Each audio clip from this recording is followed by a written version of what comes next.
Uh, all right, so good morning and good evening.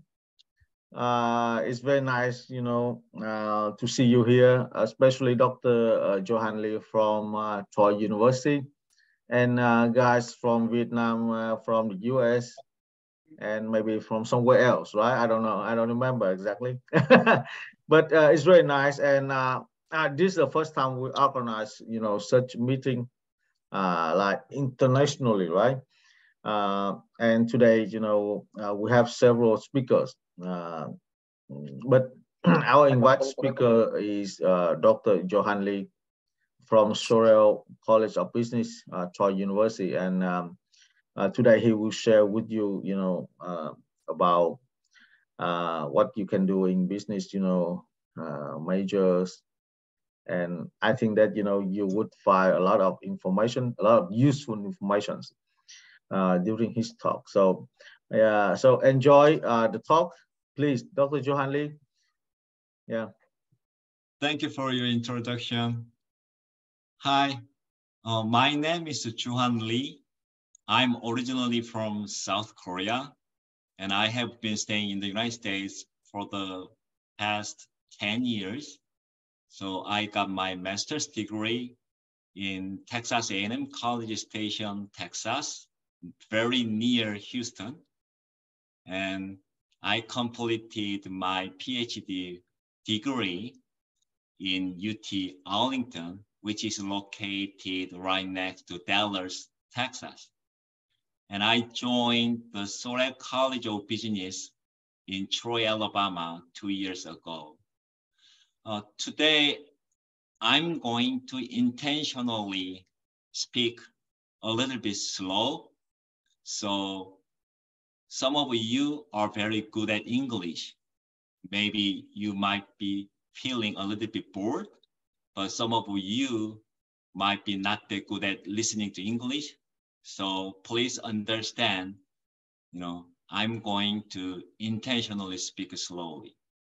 And then whenever you have any kinds of questions, you can raise your hand and then you can ask, oh, what that means. Or you can ask, I don't know what that word means. Could you explain more? And I'm willing to answer your any question. Everybody with me? Okay. So today we are going to talk about business and management. And then after choosing this topic that I'm going to talk about today, I was considering what focus I'm supposed to, put on, and then what topics and issues and contents I have to pay more attention to for you. And then it just came in mind that it may be better for me to connect today's topic about business and management with your possible majors that you might have after you enter a college, so that you can better understand what I'm going to talk about in relation to business and management. Okay, so let's start with a definition of business and management. A lot of scholars and practitioners define what business is, what management is.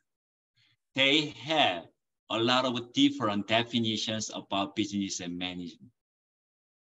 That said, in a lay people language, I would like to express and define business. Business is all about making more money. Business is not only making money, but also making more money. Hi. And then management. Some people say Nói chung là có bên trường con à. Okay, Kale. Welcome to our talk. So management. Some people say management is almost the same as business. However, from my perspective, and a lot of people say that management is all about controlling the resources which we have in a company or in an organization in order to achieve the best efficiency and effectiveness. So business is more and bigger terminology, and then management is a process or a tool which we can use when we run a business, which means when we try to make money, we need a good management. So when you enter a college, you have to choose one or two majors among several different majors in a business school. Again, business is all about making money. So business school, actually it has the main goal of training our students in terms of how to make more money.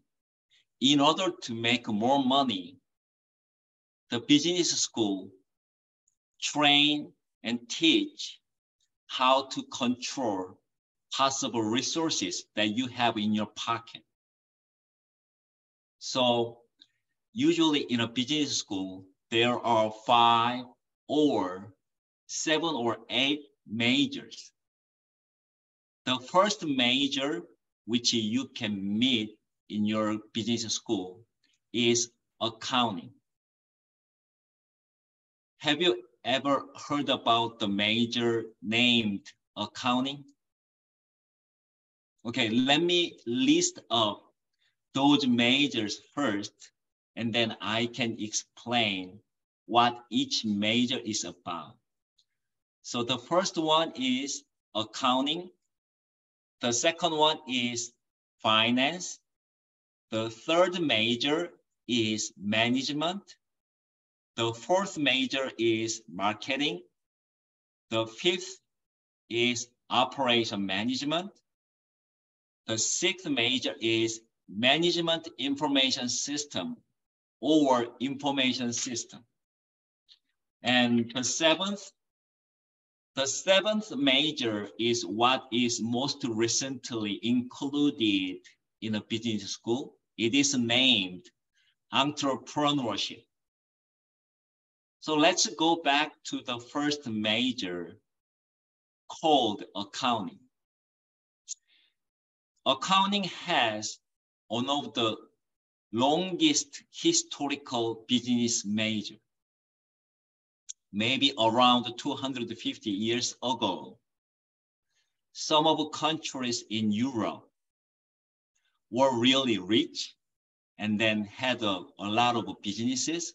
So they needed to control their money, which they gave and took among business people.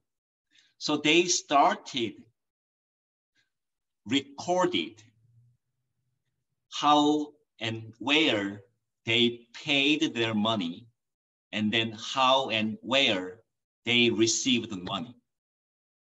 This technique to write down and organize how I used my money with somebody else is named accounting. Especially technically, it is called bookkeeping. So, on your notebook like this, you are going to write down, I earned $10. I gave $5 to somebody else. I received $2 from somebody else in a specific way. This technique is called bookkeeping. And then somebody is going to review and evaluate how well you are recording how you used your money. This is named auditing. And then you have to pay several taxes to your district, to your city, to your province, and to your country. So you need to know a lot of regulations and legal processes about tax. This is named taxation. And then you are going to make the final report, which is named financial statement. So bookkeeping, auditing, taxation, making financial statements, those are the topics which accounting majors are teaching our college students. And then accounting is one of the key functions in management, which belongs to a business school. Can you understand my explanation about one of business functions named accounting? So if you are really good at memorizing and calculating money, you might think about choosing accounting major after you enter a business school. The second major is really interesting. The second major is named finance. Compared to accounting, finance is the subject and a major in which people are handling money itself. So let me go back to accounting just briefly. Accounting, you are going to give and take money among people, right? And then you are going to put away, oh, this is for the next month. This money for the next year. But finance is a technique to make your money bigger, money itself. For example, if you have $1 and then let's say you go to a bank and open a bank account. If you save $1 into your bank account, 1 year later, your $1 can be 1.50 cents or 1.10 cents because your bank is going to provide an interest.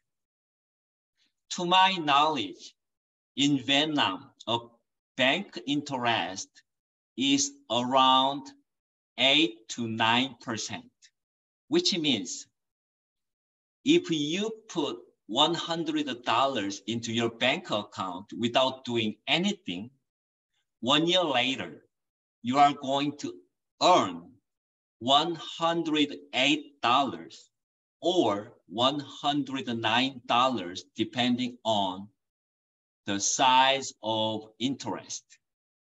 So finance is going to teach you how to make your money in your pocket bigger and bigger. So a lot of companies focus more on finance rather than accounting. It's because accounting, this is only technique to manage money in your pocket. However, finance, you are going to make bigger what you have in your pocket without doing anything. You can invest $100 into somebody else's business, and you are going to tell them, hey, if you make money, give me 10% for my investment. So let's assume that you invest $100 to your friend's business. For 1 year, you are not going to do anything. However, 1 year later, you are going to earn $10 back. This is finance. So basically, when you choose finance as your major in your college, you are going to learn how to calculate the interest, how to find a best interest based on the time period, the amount of your money, and then including the risk factors in relation to your target business. The third major is named management. This management is a little bit different from the management which I told at the very beginning. The major named, the management name is more focused on how to control your internal resources in your company. So let's say you have desks, chairs, offices. You also have employees. You also have a lot of materials and then plants, machines, right? So you are going to control those resources and materials in order to increase your financial efficiency, which means you want to save more money by using your money more effectively in a smart way. So in the management major, there are a couple of subcategories. One of those categories is named leadership. I believe a lot of people have heard about leadership, right? So leadership is about techniques, process through which you are going to lead your followers, your team members, your employees in order to achieve your target goal. Another subcategory in the major management is human resource management. That is my main major, human resource management. Human resource management literally refers to the management techniques by which you are going to control, manage, motivate employees.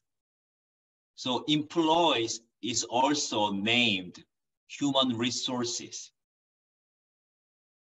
The last subcategory in management major is organizational behavior. Organizational behavior is also my main area. So in this major named organizational behavior, you are going to learn how to motivate employees psychologically. You are going to learn how employees get motivated, how employees do a better job in their workplaces.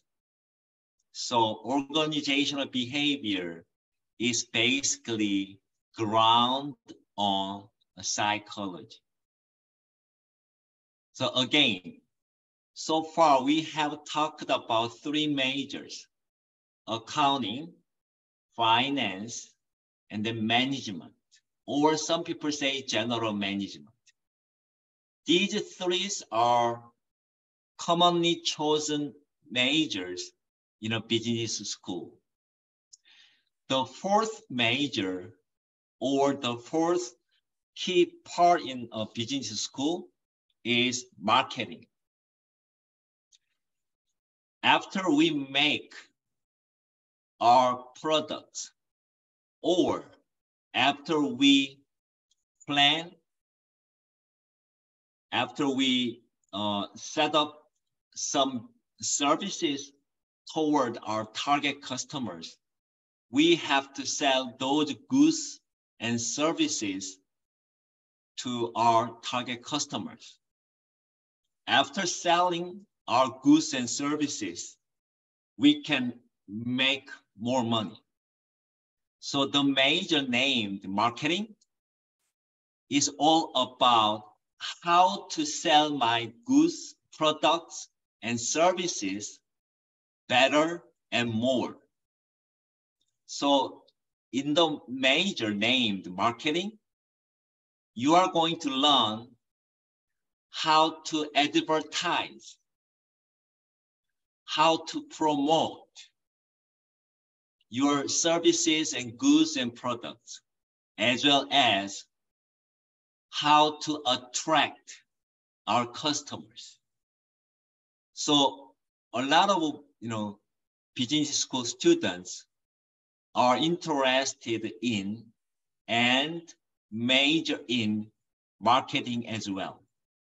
Marketing is really interesting because you are going to sell your products and services by using people's psychology. Let's just say I have a bottle of water here.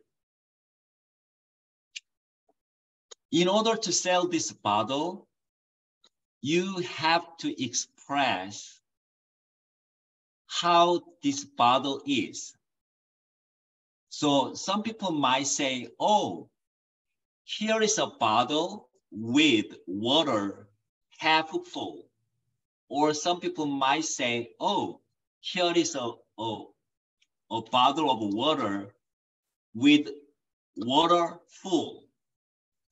Depending on how you express your product, your target customers can buy your products, or your target customers may not buy your products because of your poor expression.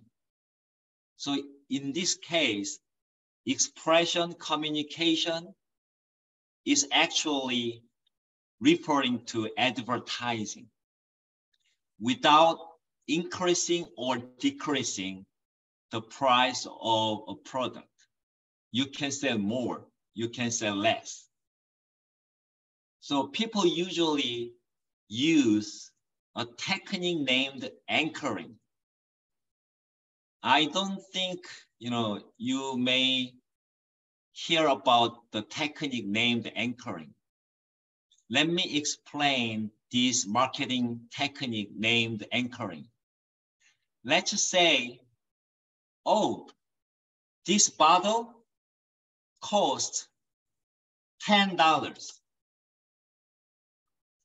I'm not sure how many customers are going to buy this bottle for $10. However, I can sell more of this bottle by saying, hey, the original price was $10. However, now I'm going to sell this bottle $9 with $1 discount. This was originally $10.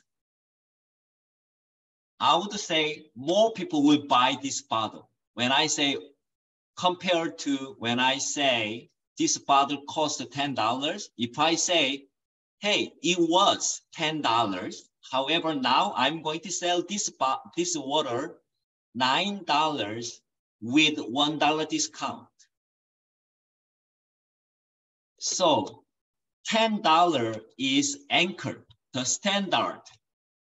So you can suggest, you can tell, you can say to your target customers at a higher price first, and then you can tell them, now I'm going to provide discount, and then I'm going to sell you my product for a cheaper price. So these kinds of techniques is named anchoring. So anchoring is one of marketing techniques. You can see a lot of companies are using anchoring techniques. So if you choose marketing as your major, you are going to learn this kind of advertising skills. You are going to learn how to analyze your target market. For example, Vietnam has a big population, really, really big. Let's say I'm going to open a restaurant in Ho Chi Minh or in Hanoi or in Da Nang.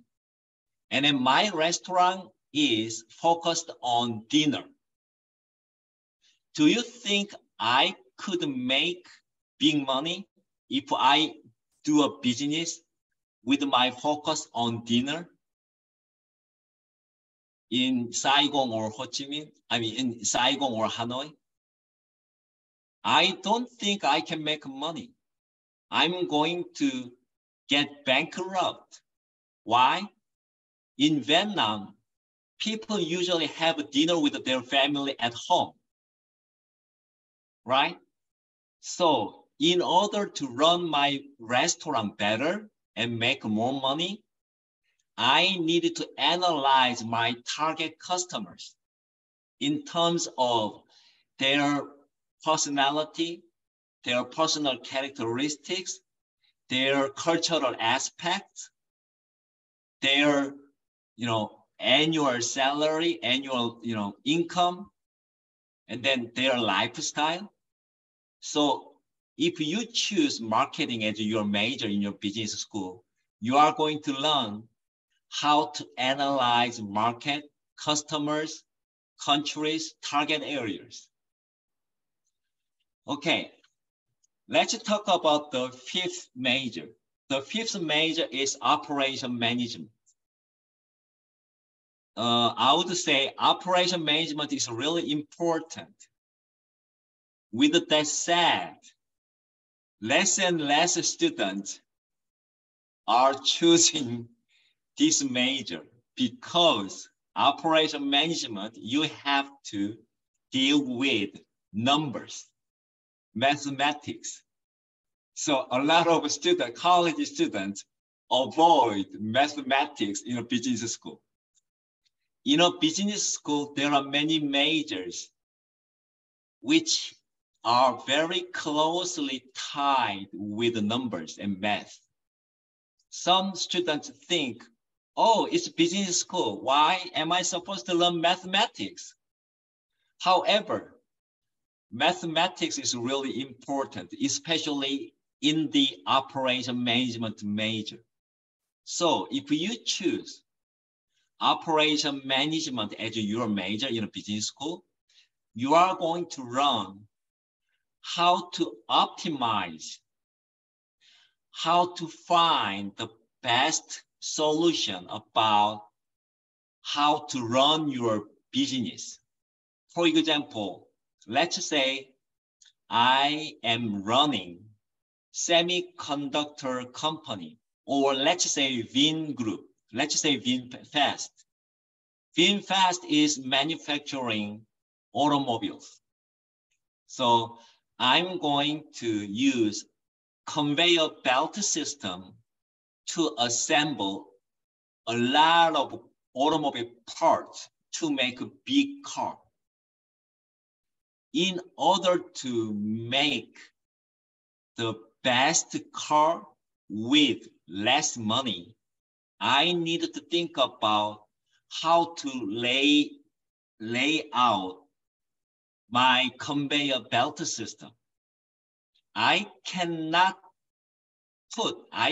install a window before the tires, or I cannot install window before I install a door into my car body, right?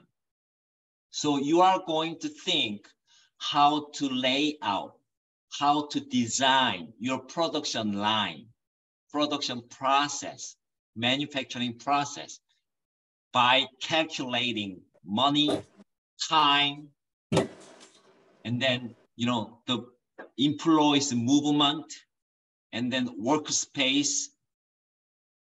These kinds of, the techniques and processes is being taught in operation management. So you needed to do a lot of mathematics in operation management.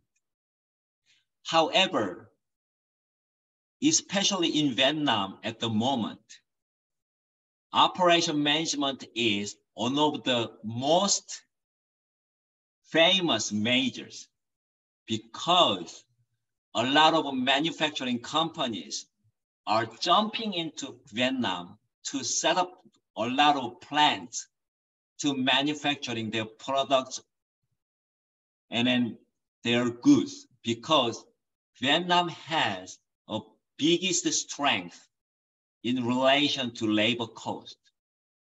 So compared to one automobile made in the United States, the same automobile made in Vietnam is relatively cheaper. People are going to the car made in Vietnam if they have the same quality. So in operation management, they also calculate the standard of quality. So you needed to calculate a lot of numbers, including money, time, the area space, the employees, efficiency. Okay. Nowadays, actually, it's not nowadays. Around 2000, so 20 years ago, the internet was being spread across the world.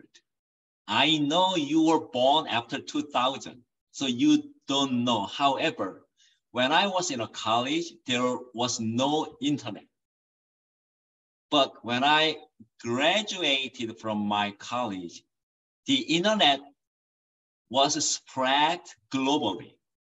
So the major named management information system or information system popped up, and then the major named information system attracted a huge attention from business people and researchers, professors, because they had to understand how the internet could impact business, industry, management, and employees. So if you choose information system or management information system as your major in your business school, you are going to learn how the internet is impacting a business.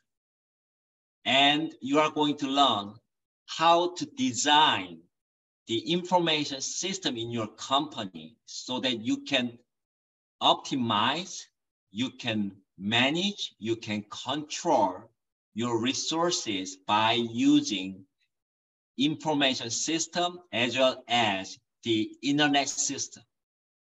That is the major named information system.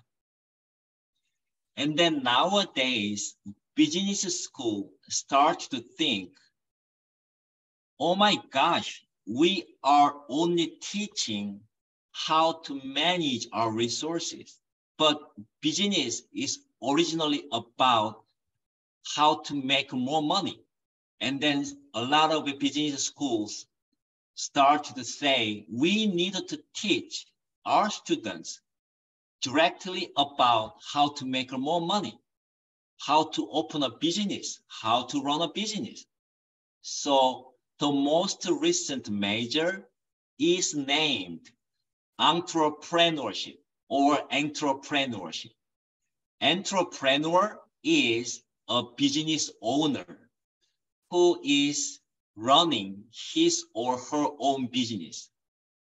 So you need to learn and you need to be able to do from planning your business, understanding market, understanding customers, you need to understand operation management. You need to understand marketing. You need to understand, auditing, accounting, finance, everything. So in the big major named entrepreneurship, you are going to learn a real techniques about how to open, how to run your business, regardless of small or big businesses. You are going to learn everything. So this major is named entrepreneurship. So nowadays, more and more business schools started to make this major as well. Okay, let me wrap up what we talked about so far. So business, again, business is all about how to make more money, not only money, but also about more money. Management is a tool or method or process that you need in order to do a good business. So, business school, we teach accounting, finance, management, marketing, operation management, information system, and entrepreneurship. Now, this is what I wanted to share, today in terms of business and management. Okay, let's have, some question Q&A time. Anybody, any question, any ideas, any opinions are welcome.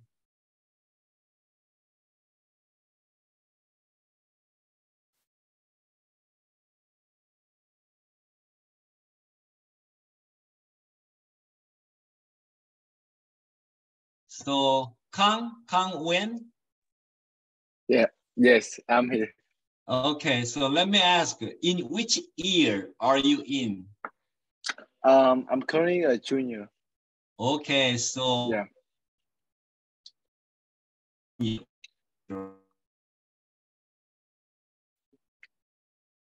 I'm sorry, I think you cut out.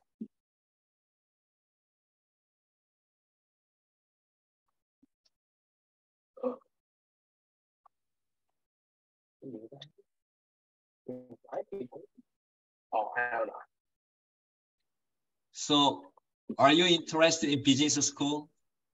Yeah, I'm currently doing the entrepreneurship diploma at my school. I'm also taking IB business management. Yeah. So my plan for my major for college is to study either real estate or like business management. Oh, that's really cool. So I guess you might think about entrepreneurship as your major, but I'm not sure how many schools have that in their major basket. Yeah, I don't think a lot of schools have entrepreneurship at their major, but like relating major that I like is like real estate or like management of business. If you are interested in real estate, I guess you may have to study more about tax, accounting, and finance. Yeah, I am. Yeah, the diploma that I'm doing at my school, they offer courses at financial literacy, leadership development. But we currently like running a business in our school too. Yeah. Okay. What about Angus? You told me you are in Houston, right? No, I'm in Vietnam at the moment. Oh, yeah, right, Vietnam, right. International school, right? Yep. So are you interested in a business school in your college? I'm not looking to go to a business school. I'm actually looking to go into the field of law, but I'd like to broaden the horizons and also just get a understanding of the business scene. A lot of employees and workers in the law market, they are also learning the business because the area in the law which is related to business, people can make more money by working the same time, the same amount of time. And then law itself is very closely tied with the business. It's because everybody is working, and then, you know, something happens while they are working. So lawyers, prosecutors, judges, they need to understand how business is going on, how employees, are related to their employers in terms of the legal issues. For example, in the United States, we have employment law, which is named employment at will. When we make a contract between employees and employers, we have a contract named employment at will, A-T at will, W-I-L-L. Will is your intention. So whenever you want to quit your job, you can quit your job. Whenever you leave your organization, your company, you can leave. However, from the other side, I'm as an employer, whenever I want, I can kick you out of my company. I can fire you anytime I want. So, these kinds of legal issues are also very important in a law area. Okay. Yeah, Vietnam doesn't really have that. Worker rights are very protected. It's really difficult to terminate employment or contracts. But nowadays, more and more international, global, multinational companies and enterprises are coming into Vietnam. So they are working on the basis of dual legal system. One is Vietnamese regulations. The other one is global regulations. So people in the law should learn, more about business, especially international business. Okay. How about Hoang? Hoang, where are you now? I'm currently in Ho Chi Minh City, Vietnam. And okay. For my major from college, right, I don't actually know what I'm trying to get into, so I haven't chosen one yet. Yeah. So nowadays, a lot of colleges and universities provide 1 or 2 years for you to have more time to think about your major, and then around the end of sophomore or when you move up to a junior, you need to choose, decide, pick up your major. So if you are interested in people, you might be thinking about general management or human resource management or entrepreneurship. If you are good at handling numbers, you may think about finance, operation management. Some schools have supply chain management as their major. Or if you are interested in the internet or online system or artificial intelligence, you can choose information system as your major.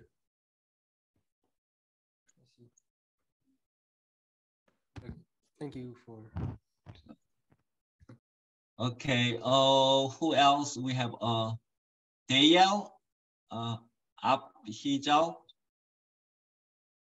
Yep, here. Hi. Nice to meet you. Nice Where to meet are you too. now? I'm in Vietnam right now. Oh, which city?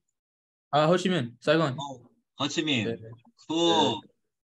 So which year are you in now? Year 12. Okay. So are you thinking about considering a business school? Yeah, business management or marketing. Oh, marketing. Yeah, that's cool. So a lot of students who major in marketing can get a good job in a consulting firm. Mm-hmm. So they consult how to market, which means market. The English market itself means sell. So how to analyze their target market, their environmental factors, their target customers. So Mm-hmm. they provide a high level of information about how to sell more products to their companies. And yeah. So you are interested in marketing? I'm interested in or business management. Business management first and then marketing. Okay, got it. Yeah. So do you have any specific, company which you like? Not really. I know my dad works in marketing, so it kind of helps. Okay, that's cool. Thank you for your answer. No worries. My aunt. Oh, my is here, I guess. Okay, let me, turn over to Dr. Hoa. Hoa. I think we should start with the presentation. So that we can stick to the schedule. Right. So we will have first up is Angus. His presentation gonna be on the goal and the economy. Okay. Yeah. Thank you. So Dr. how would Lee. you? Yeah. Oh, sorry. I'm sorry to break you. Yeah, I just want to thank you, Dr. Lee, for his presentation and his answers on your questions. So, but we still have other speakers. So I hope you enjoy Dr. Lee's presentation, and now we need to move forward to next talks. So Kang, yeah, please. Oh yeah. So Angus, I think you are giving permission to co-host. Okay, so would you just like me to share my screen? I and think present so. that Yes. way? Yep. Yes. Okay. Sorry. Let me just get my head around the thing first, and then I'll see how it works.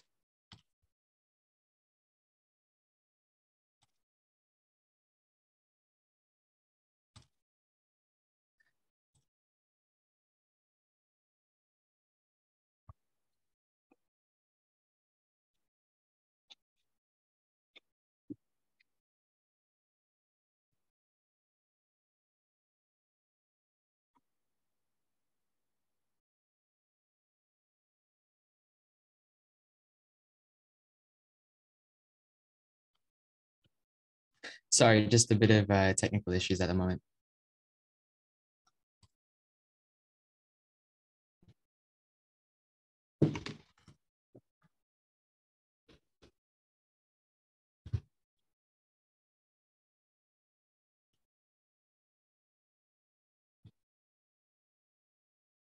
Okay, yeah. So I'm sorry. Can someone just help with the process? How they'd like me to do it? Because you needed the authority to, be provided by the host in order to share the screen. Okay. Dr. Hoa, can you give the authority to Angus so that he can share the screen? I guess he. I think okay. Let me make Angus the whole. Angus. Right. Yeah. Angus has the authority now. Yeah. Okay. Yeah. Thank you. I'm unsure how to do that though. It says that there's issues on my end about preferences, security, and privacy. I think you can try pressing So when you move a mouse pointer way down to the screen, you can see the button named share screen. You can click it and then the window pops up. So yes, I'm trying that, but unfortunately, I cannot share screens because of privacy reasons. Share. I think I can share your presentation for you. Yeah, that would be good. Thanks. Okay.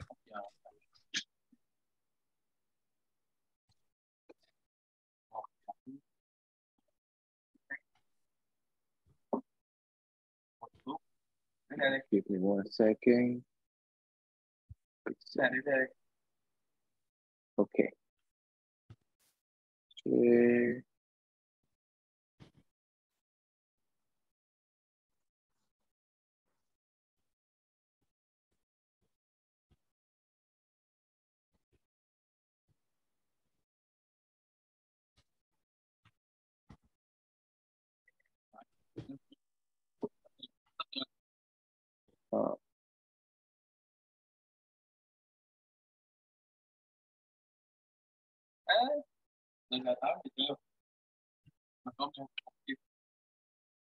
One second, they're asking me to give permission to Zoom. I think to do that, you also have to close and open Zoom again. Oh, okay. Which, Give me 1 It second. takes 2 minutes. You can do it quickly. He did it. Yeah. Sorry for the technical difficulties. I've just never used Zoom to give a presentation before. Yeah, thank you.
Okay, I think I can share the screen for Angus.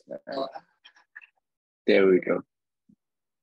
Okay, thanks. I'll just start now. So we all know gold, right? It's in our phones, it's on medals, it's on trophies, and it's engraved onto our coins. But it has one of the oldest histories in the world as a form of currency, and its purpose extends much further than just that. And we can see how its purpose is actually played in a lot of different things.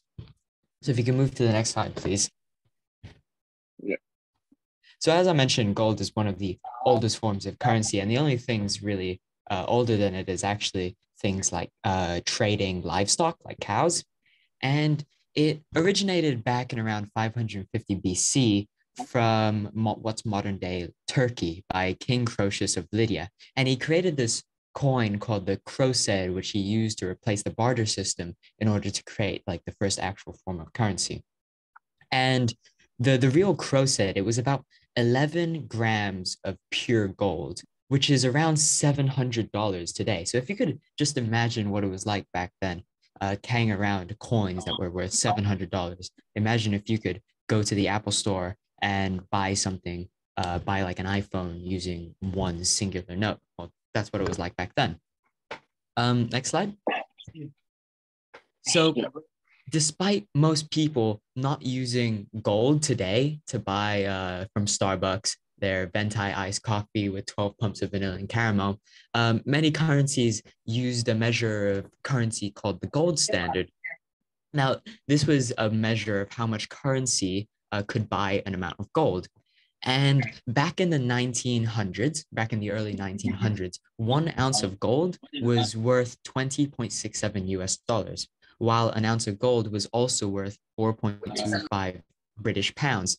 Now, this can be used in conversion. So if you use the gold standard, which was what everyone was using, this made the exchange rate between the two currencies $4.86 to every 1 pound. Now, this whole system was sustainable because the theory was that the price of gold wouldn't change much because it's a rare metal. And one of the basic fundamental principles of the gold standard is that there could only be a fixed amount of gold within an economy.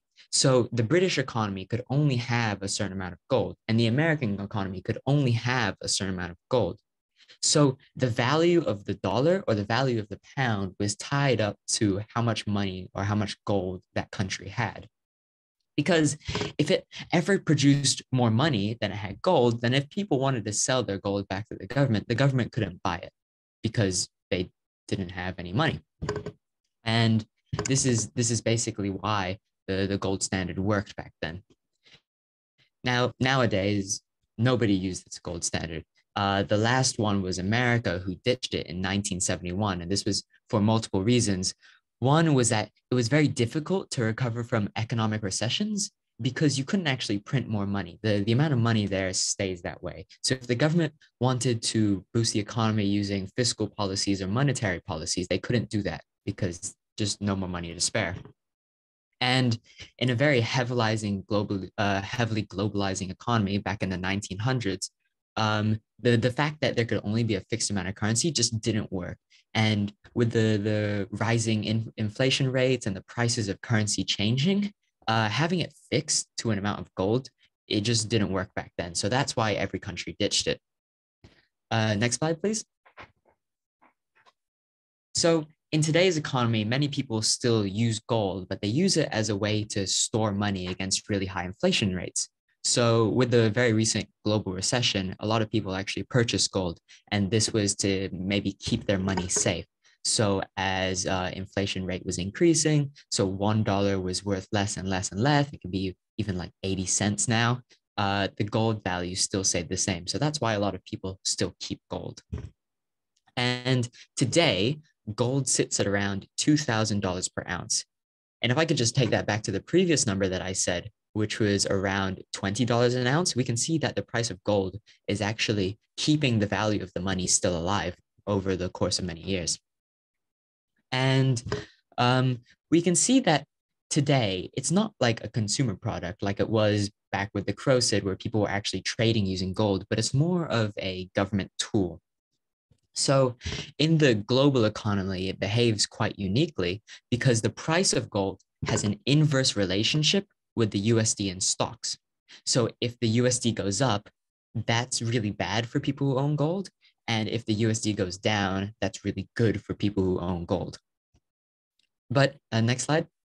The gold market is a lot more vast than just physical gold. Of course, it does include just physical gold, but it also includes things like future contracts, which are agreements that basically say, I'll buy or I'll sell this amount of gold for this price in a few years' time. So if I said that I'll buy this gold off of you for $3,000 in 2 years, what I'm basically saying is I'm trying to bet whether or not the price of gold will go more or less than $3,000 in order to help my aim, help my business of making more money. And it's basically gambling on the fluctuations of prices in order to give myself a profit. Option contracts are also very similar, but the buyer doesn't actually have to go through with the deal. So this could be used for maybe businesses, and option contracts could be given out by gold owners as a way to basically get more clients.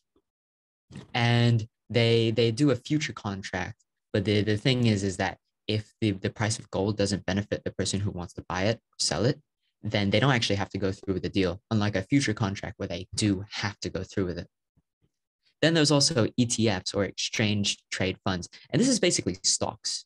But the difference between this and stocks is that these stocks are hooked onto the stock market of gold. So you're basically buying gold, but the gold buys stocks. So you're buying stocks, but you're also buying gold. And it's more of a safe way that people like to invest in gold, and they don't actually have to keep the physical thing. They can just buy a stock. And next slide. As a currency, gold has both advantages and disadvantages. So one advantage is that it's more stable in the long term. With a lot of currencies around the world, we see it with inflation rates, right? It can rise, it can go down. Nobody actually knows. But the theory is that gold stays the same over a long period of time. And people can basically trust gold as a way to keep their currency safe. It's also more stable than things like real estate or fiat currencies and things like crypto, which are very susceptible to very fast and very drastic changes. And another thing is that it's also very universally accepted. So there's no issue with transferability. If you took gold and you went to the US, it would be the same as if you took gold and you went to like Zimbabwe. You can still transfer that gold into currency. Whereas if you took the Zimbabwean dollar and you went somewhere in the world, anywhere in the world, there's a chance that you might not be able to convert it. It just has that flexibility that gold has. And another thing is a disadvantage in that it's quite volatile in the short term. So from day to day, the price of gold can go up and down. We're not so sure, but that's just the short term, right? In the long term, it is still very stable. Next slide.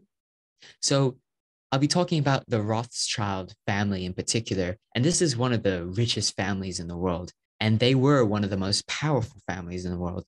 Now, in the 19th century, the 1800s, they were one of the richest families in the world, and they held, like Guinness Book of World Records style, the largest private fortune and the largest private fortune in modern history.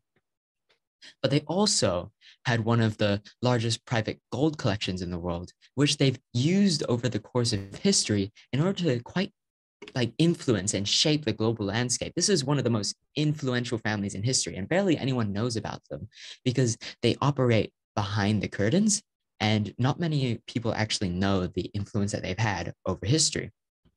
Now, the reason why people know the Rothschilds today is because they have one of the biggest banking industries, but their use of gold also demonstrates not just the material wealth of gold, but also its political power, the power it has over economies and the power it has over people in power.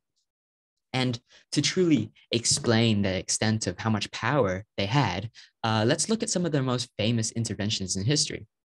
Now, does everyone know the Napoleonic Wars, basically where Napoleon colonized the entirety of Europe? Well, one of their biggest rivals was England, and they basically had to fight England a lot, and they fought England so much that they were running out of money. But in 1813, the Duke of Wellington's army was getting really mad because they weren't getting paid at all. And British national banks were really poor because they'd already given out their money over 23 years of intensive war. So the British government, they reached out to the Rothschild family and they said, hey, we don't have any money. Could you give us help? And they said, yeah, sure, we'll give you help. And they donated so much gold to the British government that they were able to pay 209,000 soldiers. Now, if that didn't happen, if the Rothschild family didn't help the British and help the British win the war, the global landscape could have changed very drastically. Imagine if Napoleon won and the entire world today kind of revolved around France as one of the leading powers in the world. Well, that could have happened if this family didn't intervene. Another example is how they rescued the Bank of England from a big financial crisis. In 1825, there was a huge trade deficit in England, which basically meant that England had no money. They were sending out more money than they could afford. And this resulted in one of the biggest economic crashes in the world. And Britain was such this influential power in England that not having Britain existing could have changed the whole world as we know it. Like even today, we know Britain, but back then, Britain owned basically the entire world. They owned India, they owned America, they owned Australia, they owned everything. Now, if that economy collapsed, it could change the world forever. And the Bank of England had no money, and that was a pretty big red flag. So the Rothschild family, they donated a bunch of money. Again, you can see the pattern, right? They donate a lot of money. That's basically their whole intervention in the world. And they donated a ton of money to England, and they basically helped them get out of this financial crisis and changed the face of the world as we know it. And additionally, this is my final point, is that the Rothschilds are responsible for one of the largest civil feats of infrastructure in the world. And this is when they used their wealth to help fund the Suez Canal. We know the Suez Canal, right? That's the one where the boat got stuck in. It's over in Egypt. And the Suez Canal is really important. It has 20,000 traffic trips per year and makes about $15 million per day, which is about $6.3 billion per year. And the Rothschild family helped fund the building of this project, and it created this gateway where ships could go through, and it basically changed how the world was able to trade. And we get a lot of these commodities today because they're able to go through this narrow passageway in order to give us the things that we know, right? We couldn't really get anything from, excuse me? Oh, okay. We couldn't really get anything from Europe if it wasn't for the Suez Canal. Now, all of this demonstrates not just the purpose of gold in metals or in jewelry or in electronics, but also as a tool that's helped shape our political and social landscape, making it one of the most influential currencies of all time. Thank you.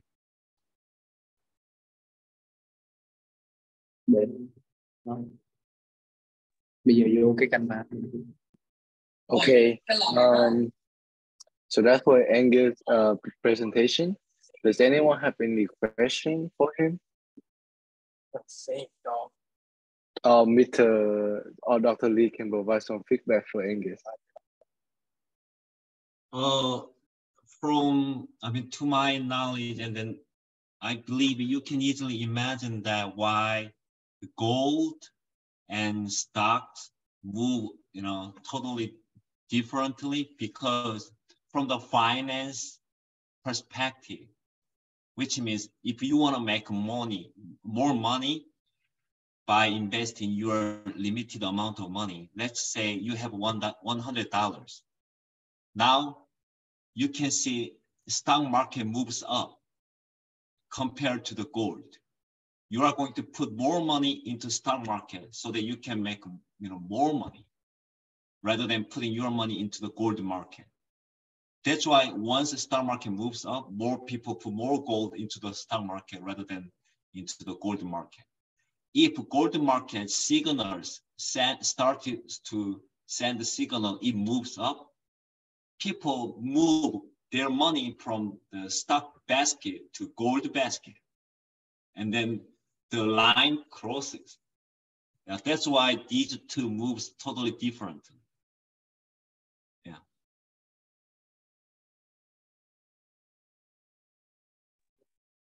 Okay, anyone have any question?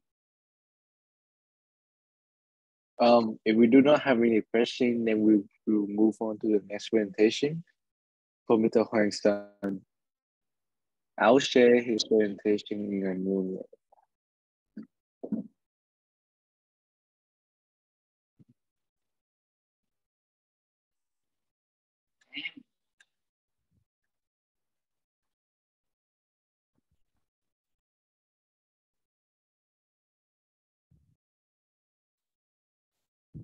Okay, so this is Mr. Huang Sun presentation.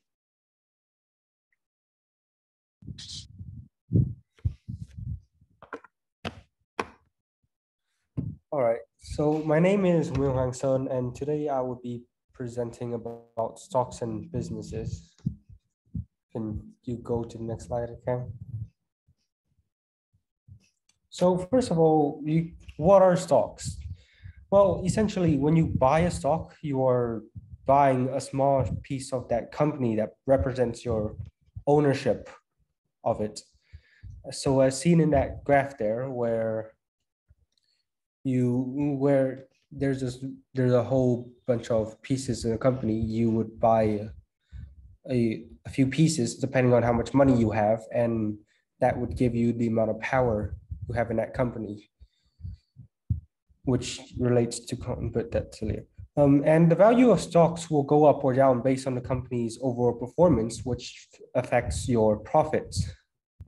Also, as a shareholder, you may also receive some of the company's profits in the forms of dividends. However, not all companies actually pay dividends, as it's just a tool to attract investors into buying stocks. Next slide. So dividends. Well, when a company earns a profit and it pays off all its existing debt, and it can then choose to either reinvest the amount of money it made back into the business to grow it, or it could choose to distribute it to its shareholders. However, we should also note that not all companies pay dividends, as it couldn't, and depending on the company and what the board of directors choose, the amount of dividends paid could be done in multiple forms, and the amount of dividends paid can change as well. Also, and the location where you live also affects the tax rate of dividends, as in some places the tax rate on dividends is lower than the tax rate on income, and thus that would also affect how much money you would make. Next slide, gang. So common stocks, which are in the name, it suggests that it's the most common stock that most investors buy from a company. So what is it? It's basically, as seen there on that little diagram, when you buy common stocks, the amount of profit its potential for growth is pretty high, because on top of the amount of dividends you get paid, you also get profit from the capital gains that are stacked on top of the stocks that you buy. Not only that, common stocks also allows the investor to have ownership of a small portion of a company, and thus voting rights. And many of these voting rights can include things such as electing board members, approving the mergers between different companies, and making the company's bylaws. However, compared to other stocks, such as preferred stocks, they usually get paid, the dividends they usually get paid is after the preferred stockholders. And in terms of risk and volatility, because the amount of money they make depends on the capital gains, they could also lose more money coming into buying the stock. And because they get paid after the preferred stock owners, they also lose in terms of dividends, in payments and dividends.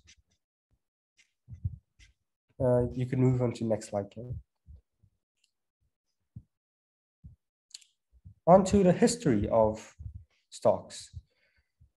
So modern stocks generally refers to the earliest example of the system we know now. And the first time this appeared is in 1611, where the first modern stock trading company was created in Amsterdam by the Dutch East India Company, as it was the first publicly traded company, and that's where you usually buy stocks from.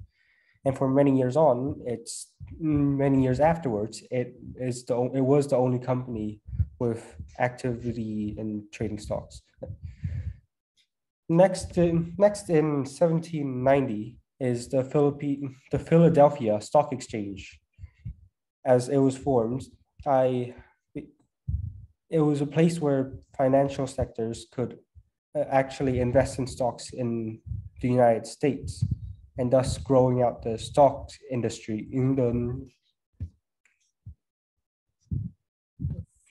the publicly traded companies and such. Next would be the 1920s, where the US stock market experienced rapid growth, with more companies going public after the stocks made it to US. The rising stock price, the stock prices started rising, and and it was a very economically good time for the United States, and it was rapidly growing.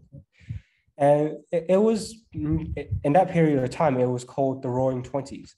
However, soon after this prosperous time was the crash of 1929, where after that long decade, the speculators and such started realizing, the investors and such started realizing that some companies were actually allowed overbuying of stocks, and some of the values were actually incorrect to what they were.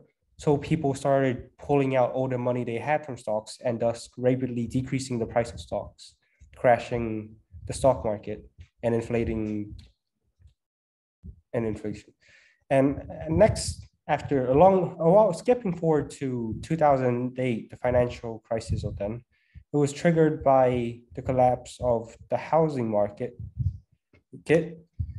and which led to a sharp decline in the price of stocks and a period of economic uncertainty for the citizens of the world.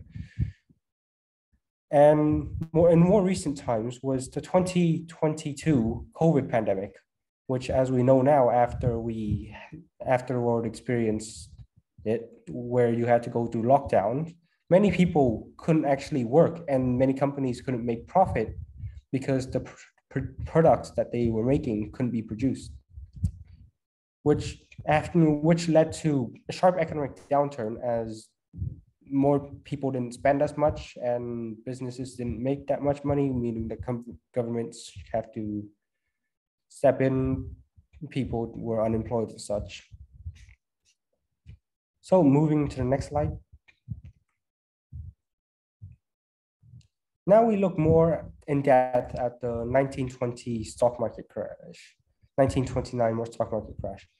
The stock market crashed in the late October 1929 and was a crucial event that had a global economic impact, as America was a globally economically strong nation at that time. And the rapid growth and that led to it, and large sums of money being borrowed, led to a sharp decline known as Black Tuesday, which was the day that it happened. And the reason why there was over speculation where companies were actually allowing people to buy more stocks than they actually had was because of the lack of government regulations to prevent fraud and manipulation. This decline continued, and this led to a declining that led to a panic sale that significantly dropped the prices of stocks starting from that date, starting from a date of October 24th. The crash would cause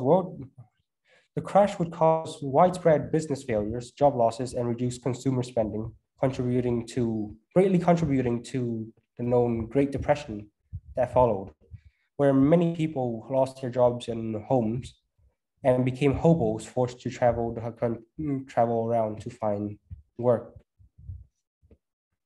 Next, next slide. Now moving on to the market nowadays. Well, first I'll be looking at a brokerage firm. And what are they? Brokerage firms are basically the company you would contact to connect buyers and sellers together, and that would allow you to actually buy the stock from the company that you want to get from. One of the more known ones, or at least I found out pretty good, was Interactive Brokers. What is it? Well, it is a US-based online brokerage firm that offers a wide range of financial products and services of multiple companies around the world, as it is used and connected, users in multiple different countries. The Interactive Brokers is known for its good trading tools that people could use to see the stock market, as well as its low commission fees, which was instrumental in making it popular among investors around the world. And how widespread is it? Well, the Interactive Brokers operates in over 200 countries and territories around the world, giving its clients access to a large range of financial markets around the world. Next, we'll be looking at one of the open companies, Apple. Well, for its stock performance, it has an average return rate of over 100% in 2020 alone. And over the past 5 years, it has an annual return rate of over 35%. And its growth prospects, which is how the stocks grow, is closely tied with the success of the products that it is launching, such as the iPhone or the MacBook, and its ability to innovate technology to actually sell these products, which is good because it has created a good, strong pipeline of products that it can constantly turn out so that its stock market can constantly grow. And yeah. Next slide. Okay. Well, and for 2023, the year we're living now, will it crash because the effects of COVID is still on its way, and there may be new variants on there and such, and not to mention global politics and such. So will it crash? Well, first we have to look at the inflation rates, which is very high in recent years, which as investors and companies is very bad, because higher inflation rates would lead to increase the cost of borrowing and reduce consumer spending, as people can't actually borrow as much anymore, which negatively impacts the corporation's profits and thus reducing the amount of the value of its stocks. And if the inflation continues to rise, the Federal Reserve would have to continue to aggressively raise the interest rates to keep it in check. And the interest rate is bad, as previously explained. It makes it more expensive for companies to grow and invest, as well as for people to spend more. The global geopolitical events that are happening right now are also a concern for many investors, as it has basically affected the resource supplies of the entire world. And some things like the war in Russia and Ukraine right now has seen to have a massive impact on some things like Europe's energy market. And why would the affecting of supply chains negatively impact companies? Well, for one, companies can't actually produce products if they don't have the capital or resources, the primary resources that come from mines and such, and energy to produce the products. And so they can't actually make profit anymore, because there won't be things for people to buy. And lastly, the collapse of multiple banks. For example, the collapse of the Silicon Valley Bank on March 10th, which was followed by the crash of Signature Bank a couple days later, which, when banks crash, investors usually lose the money that they have. People usually lose the money they have in there, causing economic instability. And yeah, that's basically it for my presentation.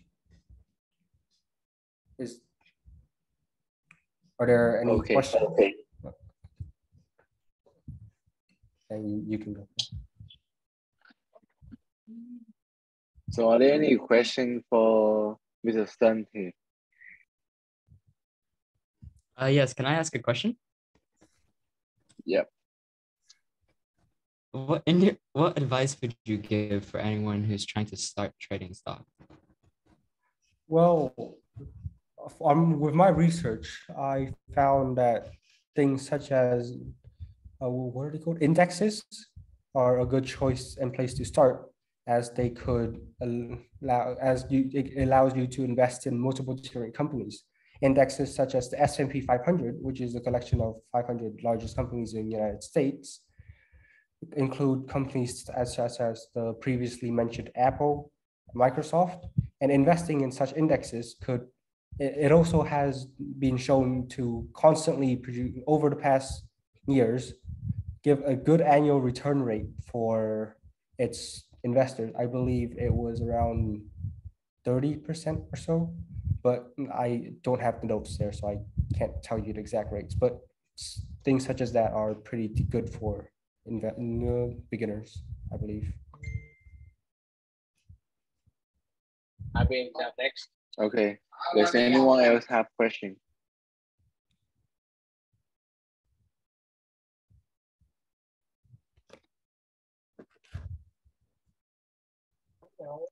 Mr. Dr. Lee, do you have any feedback for Sun? Yes. No.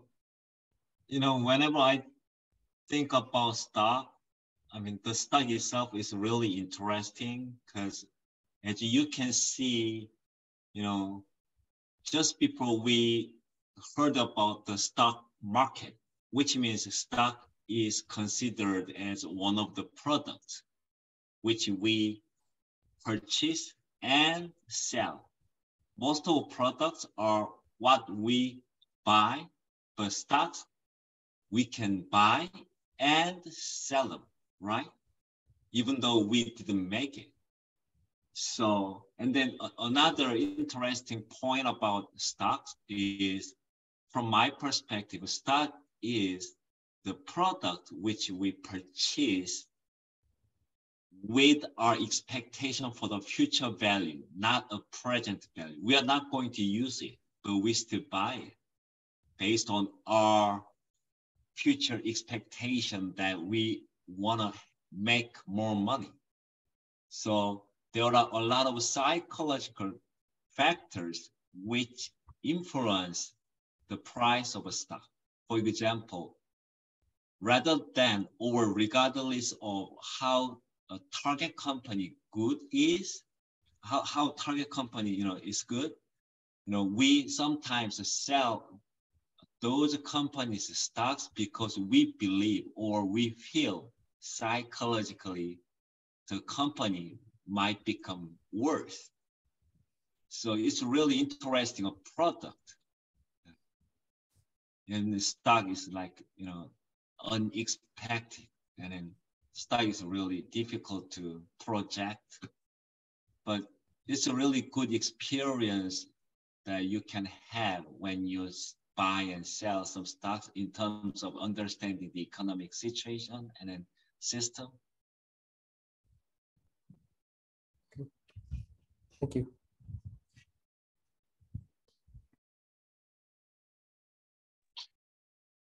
Okay, any other question? Okay, if we don't have any other question, we'll be moving on to Mr. Abhijay Dayal presentation. I'll share his presentation in a couple of. Thank you very much, Ken.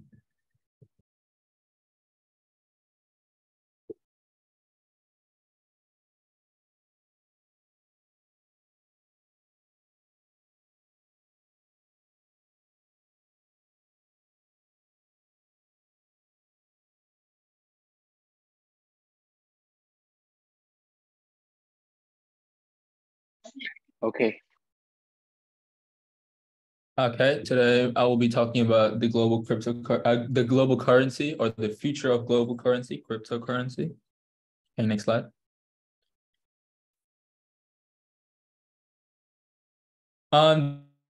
Today the presentation will be covering what cryptocurrencies are, differences between fiat and digital currencies, advantage and disadvantages of cryptocurrencies, and potential growth and expansion of cryptocurrencies.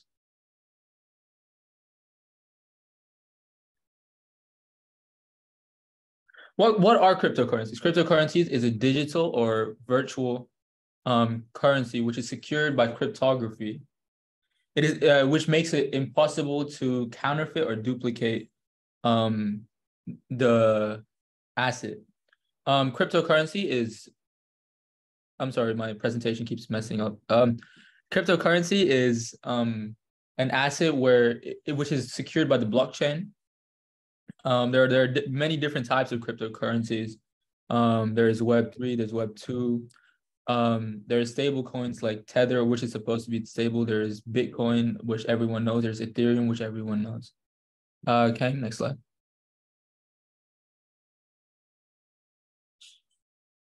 How Bitcoin works. Bitcoin is one of the first ever cryptocurrencies ever. There can only be one owner of any Bitcoin at one particular moment.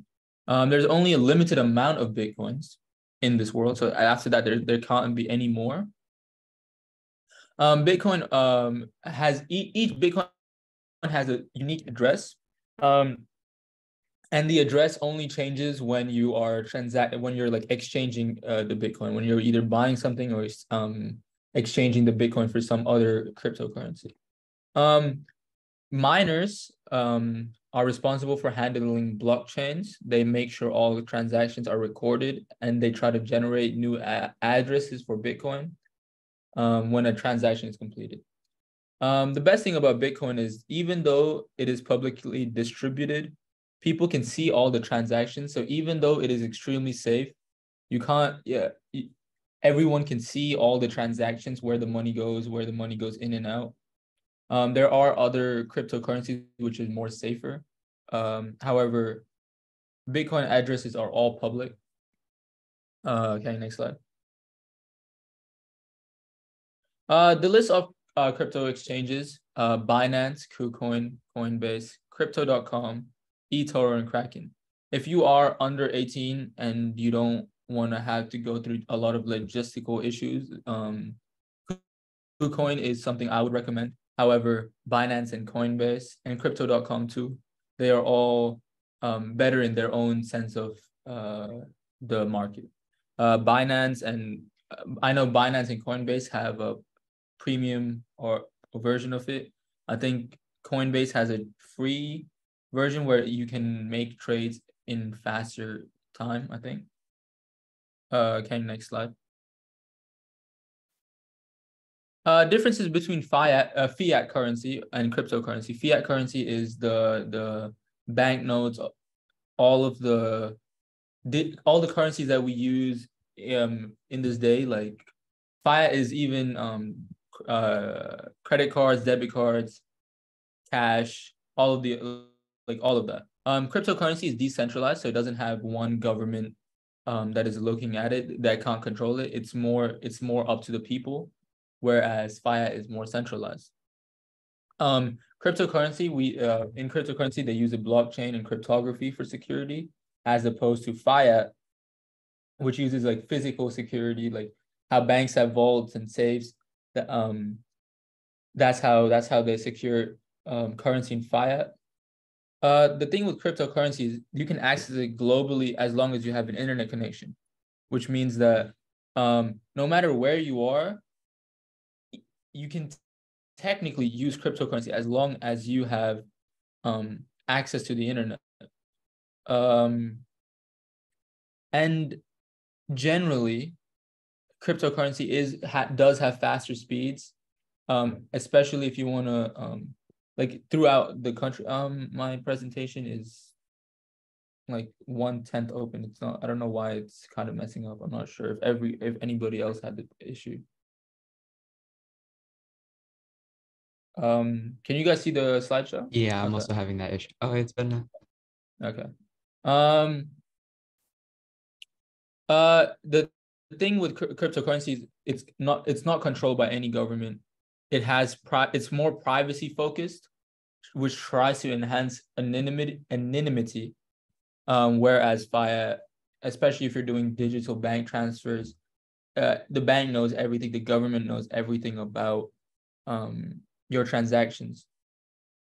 However, fiat, like the US dollar, is widely accepted in businesses, and I will talk about this later with in a slide further on. Cryptocurrency has not reached there just yet. There is a lot of places where they don't accept cryptocurrency, and as crypto is pretty new to compared to the others. Like so far, we've talked about stocks and we've talked about gold. Cryptocurrency is extremely new, so it is extremely high. It's very highly volatile, and like what was worth $60,000 last year is now worth like $23,000 the last time I checked. And cryptocurrency is still developing. We're still trying to figure out how this is all going to work. Okay, next slide. Advantages of Bitcoin and cryptocurrency is it's decentralized, as we already talked about, easily transferable. As long as I have internet and the person I'm trying to send the Bitcoin to has a Bitcoin address or a wallet or a crypto wallet, I can send them money. It is extremely transparent. There are some coins which are more safer and more anonymous. However, a lot of these cryptos are very, very like it's very safe, and it is pretty transparent, as it's all online. If you want to search up a transaction, you can do it, and it's all dependent on the user. Someone can't take away your money. A bank or government body can't take away the money that you have from your account. Okay, next slide. Disadvantages. So far, as I said, I will talk about in this slide, there is a lack of acceptance. There are a lot of companies that don't accept Bitcoin, especially as I'm living in Vietnam right now. I don't think it's as widely accepted in Vietnam as in other countries. It is pretty complex if you want to trade and use it as a form of like short-term investment. It is pretty complex to understand what is going on. You do need a lot of technical knowledge, not a lot, but you need enough technical knowledge, and it can be a little hard for new users.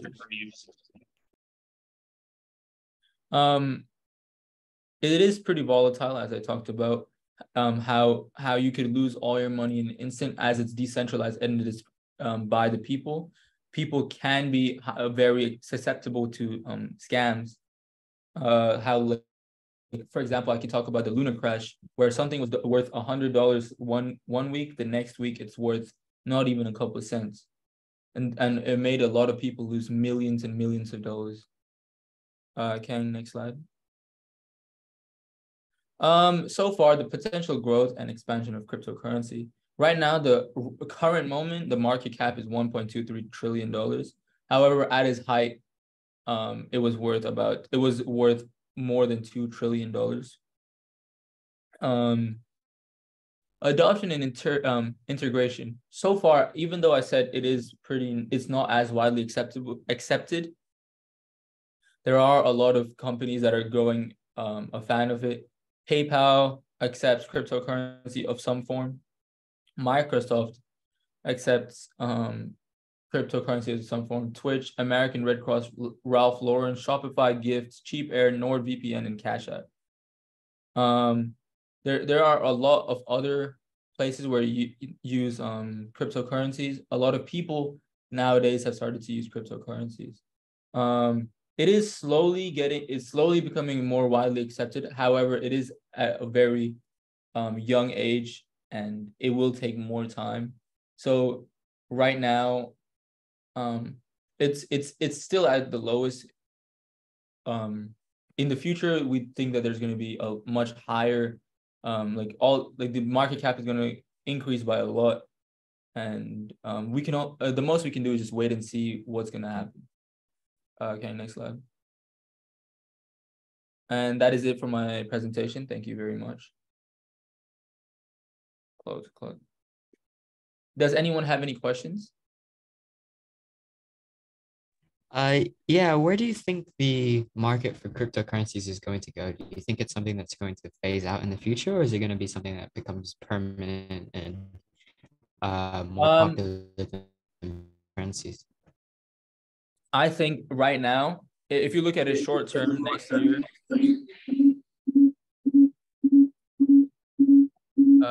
host, can you mute them? Thank you.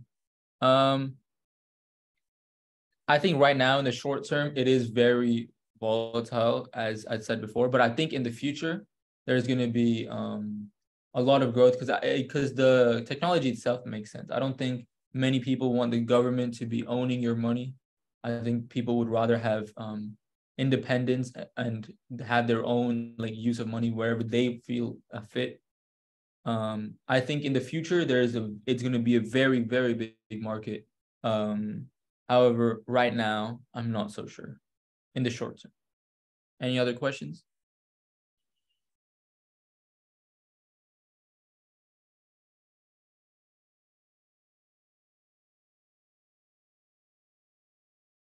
Okay. Okay. Dr. Lee, do you have any feedback for Avijay?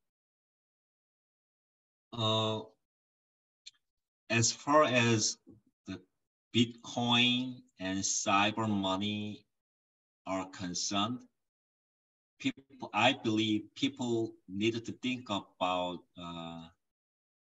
how we are going to use those new currencies in a smart way, because when we say, oh, this is a currency, there are multiple key points, key conditions that make something, as a currency. For example, on the last couple of slides, and the presenter, he commented about the volatile,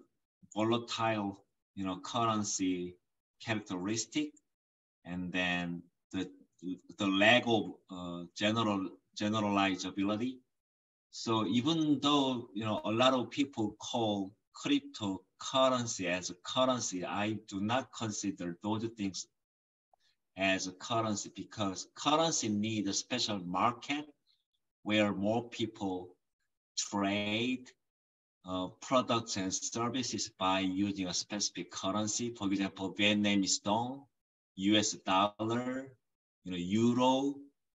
But the cyber currency is currently not that stable, very volatile. So let's say you have $1,000 crypto currency or Bitcoin. You cannot sleep, because tomorrow morning it could be like 0.1 cent. In your pocket, you now have 1,000 Bitcoin, but tomorrow morning it could be $1. How could you believe your money will be in your pocket as it is until tomorrow morning?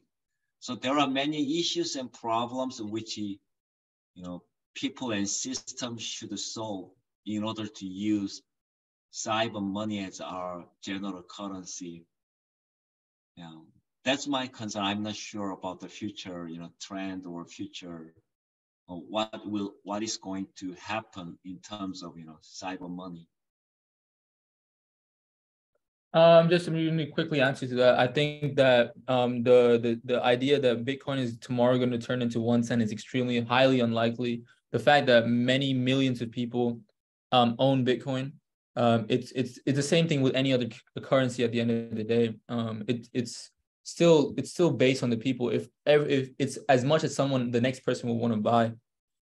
If tomorrow everyone decided that no one wants to buy the US dollar, or if everyone realized that tomorrow we don't want to buy, we don't trade anything for the VND, the VND will also be worth nothing. At the end of the day, the money is just how much the next person is willing to pay for it. But the idea that Bitcoin will ever go to 1 cent within a day is very, very highly unlikely. There are some smaller cap coins, smaller smaller worth coins, which do have the chance, which are not it's not the same. But I understand the problems you can have, because there is a lot of problems with the idea of other cryptocurrencies. I understand that. Thank you.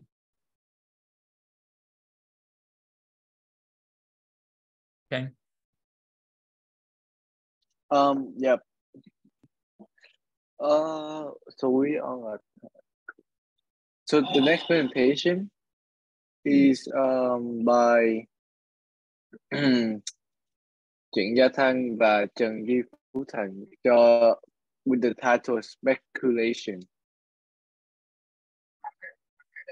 So I'll hand over host for yeah.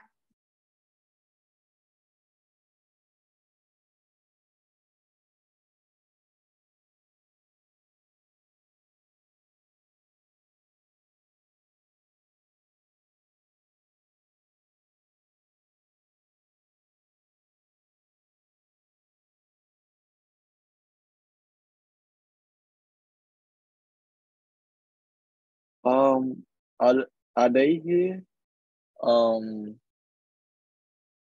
Speculation, Trịnh Gia Thanh.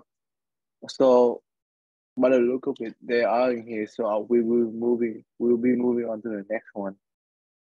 Nguyễn Phan Bảo Ngọc, Nguyễn Triệu Ấn Linh và Hồ Nguyễn Đan Châu, Childhood Education.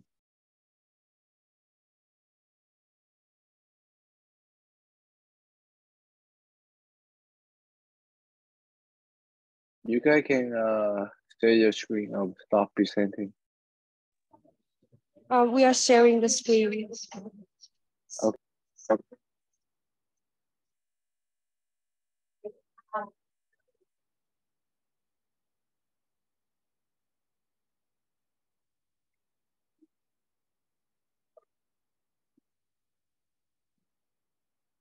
Hello, everyone. In today's society, there are many noteworthy issues, including a very thorny problem. We decided to deliver a presentation about how children are being overprotected and the improper way of education that some parents are taking nowadays. They are just kids. They are innocent, a very familiar excuse from irresponsible parents. We have to accept the truth that that's how they are victimize their children and deny their responsibilities. Recently, there have been many incidents such as spilling water on laptops or killing cats and hiding their bodies. What is worth mentioning is that all of those incidents are caused by children. Every incident led social media to spark controversy.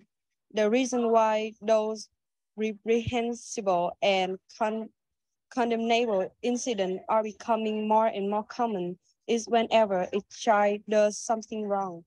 The parents just get to say the catchphrase, kids are innocent and all irresponsibility will prove out quickly as if nothing has happened. Additionally, in daily life, it's very common when parents blame others to protect their child. They don't fully understand that what they are doing will build their child a habit of depending, and moreover, a habit of always blaming others. The children won't be aware of their mistake, but will always think they are right. So my name is Jiao, and I'm going to continue the presentation. So my son's daughter is a good child. Another familiar saying from parents when their child violates school rules or misbehaves towards friends and teachers. Many teachers deny that's an appropriate way to educate children, as it negatively affects the psychological development of school children, but it is still happening. Seeing the above situation, Dr. Vũ Thu Hương, a psychologist and former lecturer of Hanoi University at Education, shared parents are the future of their children.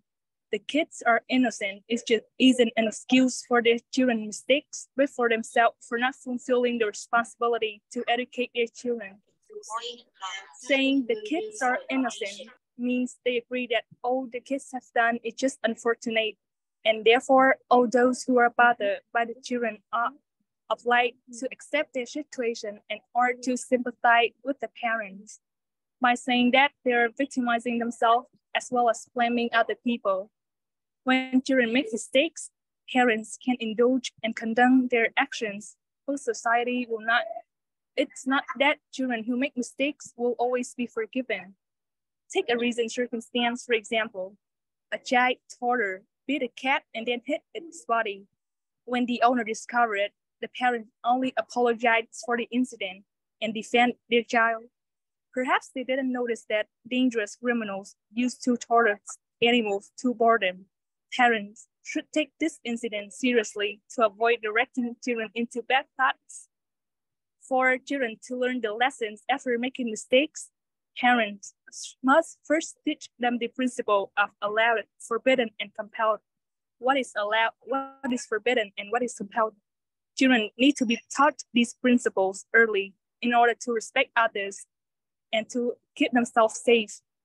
What is more, experts say parents must supervise their children if they haven't learned the rule of respect so that they won't annoy others.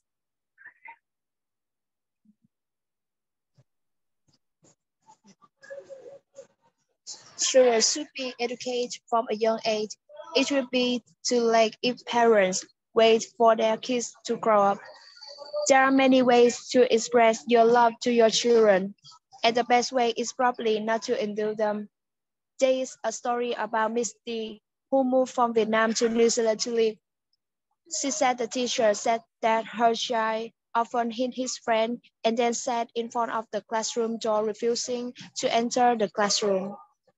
Miss D was initially stunned by how disappointed and ungentle her child was, but Miss D was very polite and understanding. She apologized to his classmate and talked to him. She told him that it wasn't right. It was just a few words, but the boy broke down and ran to apologize to his mother. From the story, we can see that there are many problems related to how to educate children, but spoiling children and letting them make mistakes with those around them is not a good way to do so. We should adjust the way we teach our children and let them recognize their own mistakes. When the children know what they have done is wrong and can self-correct, they will probably become a helpful and responsible adult to their family and society. That's all what we want to present. Thank you all for listening. We will be very happy to receive any of your comments, questions, and suggestions.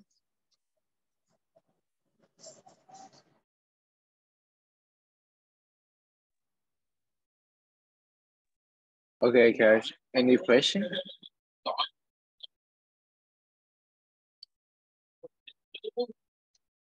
If no, then Dr. Lee, can you give some feedback? As an college educator and a psychologist,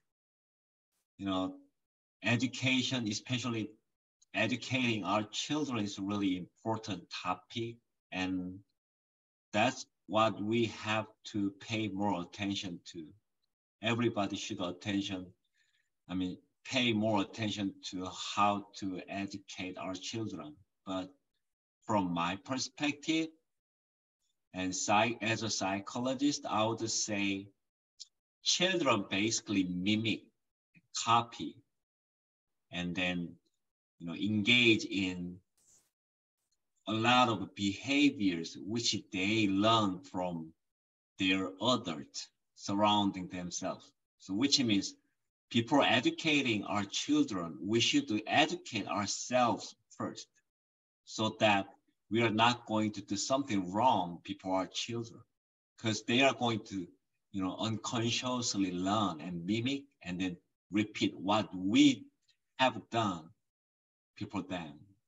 You know, we cannot blame our children first. We should blame ourselves first, and then we should look back on what I have done before our children. Now, that's my point.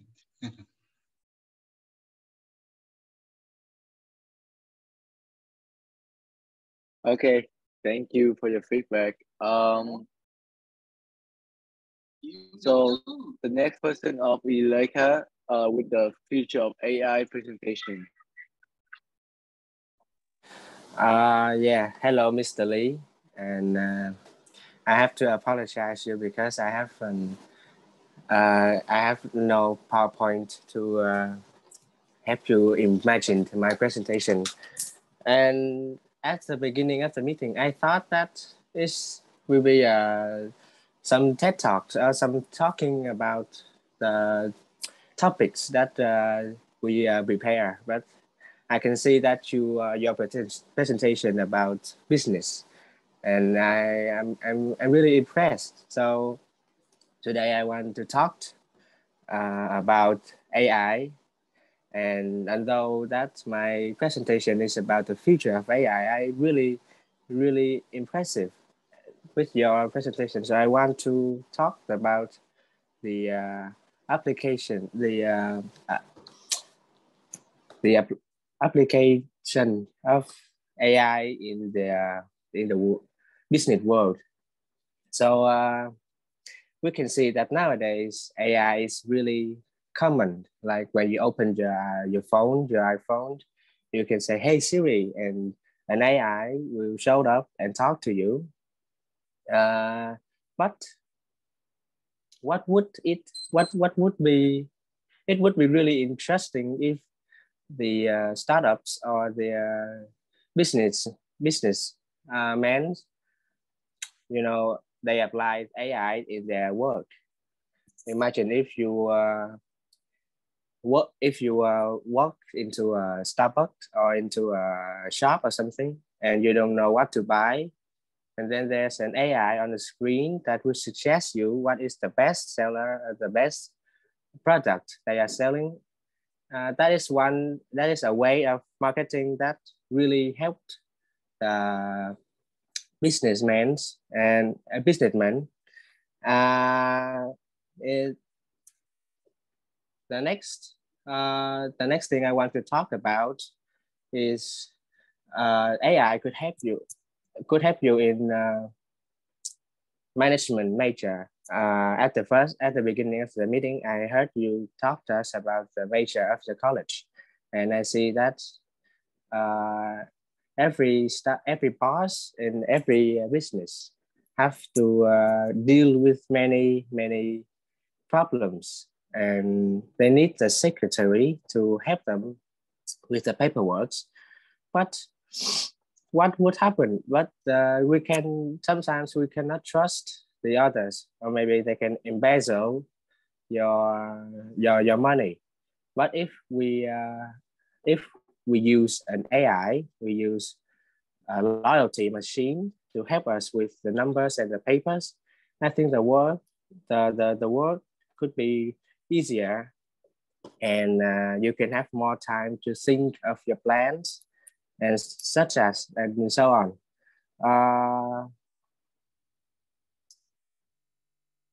Okay, yeah, that's all I want to talk, and I really appreciate your listening.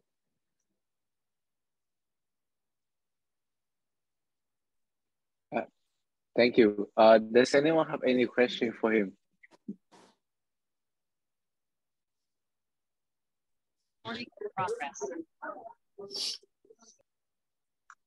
If not, I'll give Dr. Lee some minute to feedback on his test. I believe most of you have heard about ChatGPT as the most recently developed advanced artificial intelligence. There are many concerns and issues and an interesting topic and points in relation to ChatGPT, which is one of the most famous AIs. but from the perspective of a college educator, I already started to struggle with a lot of students who abuse, artificial intelligence for their homework. So now most of my assignments in my courses are comprised of writing, assignments. So a lot of students started to take advantage of ChatGPT writing skills. They copied and pasted, what they asked the ChatGPT. So here's one thing which I found for the past 1 month. So maybe 40 days ago, I asked ChatGPT, hey, is this what you wrote up? I copied the whole writing by a student and pasted one of my students' writing into ChatGPT and asked, hey, ChatGPT, is this writing what you made? And then ChatGPT replied to me, yes, it seems to have been generated by me. But 2 or 3 weeks ago, I did the same thing. You know what happened? ChatGPT replied to me saying that, oh, I'm sorry. I cannot answer your question because the conversation between a user and me is private and confidential.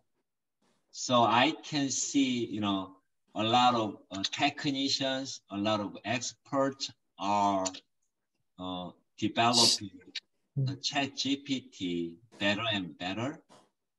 However, before we talking about how to use, AIs, we need to talk about how we are going to make the ecosystem about AIs, because AIs has already invaded into our life, but we do not have any ecosystem where we can live together with AIs. So we need to think about how we can live, stay, survive together with, AIs, so that we can, we will not be controlled or we will not be abused by AIs in the future. Yeah, thank you for it's. I think that that is a really nice view, but I have heard some of the webs or some of the application that could define an essay or a lecture that is written by ChatGPT. And to be honest, it is one of the I'm just an 11th grade student, but I think that a college or when you are a student and you cheat or you use ChatGPT to pass your exams, that could give you great points. But when you are when you are graduated, when you become involved to the business world, that is the big test. That's a bigger test that you couldn't use ChatGPT to help you. And one of the important that I realized that when you are a first year college, when you're a first year student at a college, you will be confused, or you will be you can be really inconfident because you haven't learned, you didn't get used to the environment. You can use an AI, for example, a ChatGPT or some other AI, we can code it. It could help us to improve our skill quickly, and to be honest, we could get used to the environment of a college much easier. Also, when you are using your money, you use Bitcoin or gold, you could be really, you will always concerned about the prices of Bitcoin and gold and gold. But if there, what if there's an AI that could predict and forecast you about the prices of the site, the the money that you are about the Bitcoin or the gold, and then it gives you a direction. It could lead you to a better choice, and you can save your money. I think that is really good, and the future, that's really the future of AI is really bright. Yeah, thank you for listening. Okay, thank you. So the next presentation that we have next up is by Trương Minh Kha và Văn Gia Nhất with the presentation called Expectation and Pressure. I'll share the screen for them. Okay, thank you. Greetings, everybody. I wonder that if you guys can hear me clearly because my internet connection is not really stable. Oh yeah. We can hear you clearly. Okay, thank you.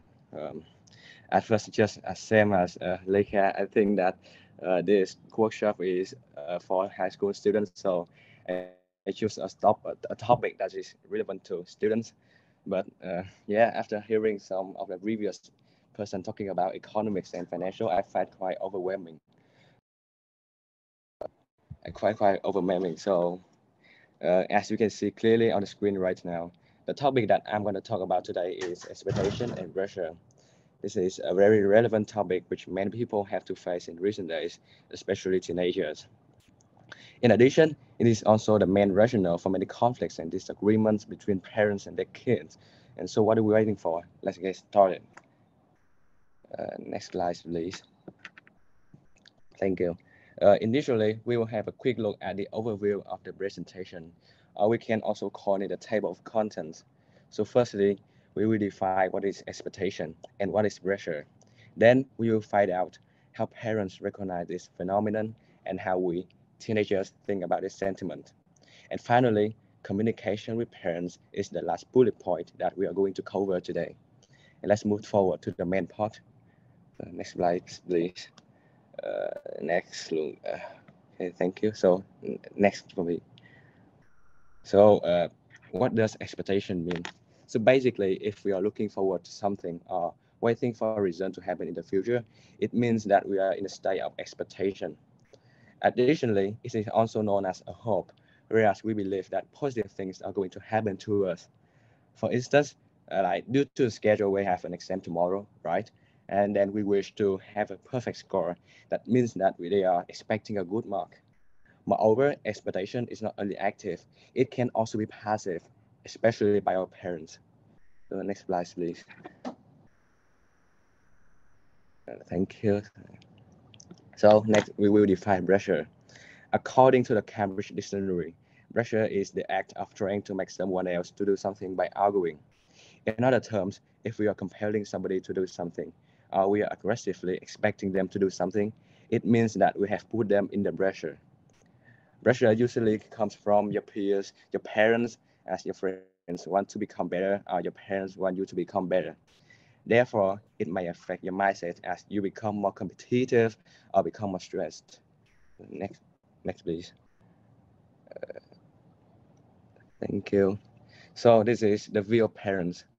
Due to the age gap, parents and their children always have their own perspective over one or any phenomenon. And this is especially true in the case of how they apply expectation and pressure. So next slide, please. So on the parent side, as they have overcome many obstacles in their life, they may believe that in order to be successful, they have to put their kids in the pressure.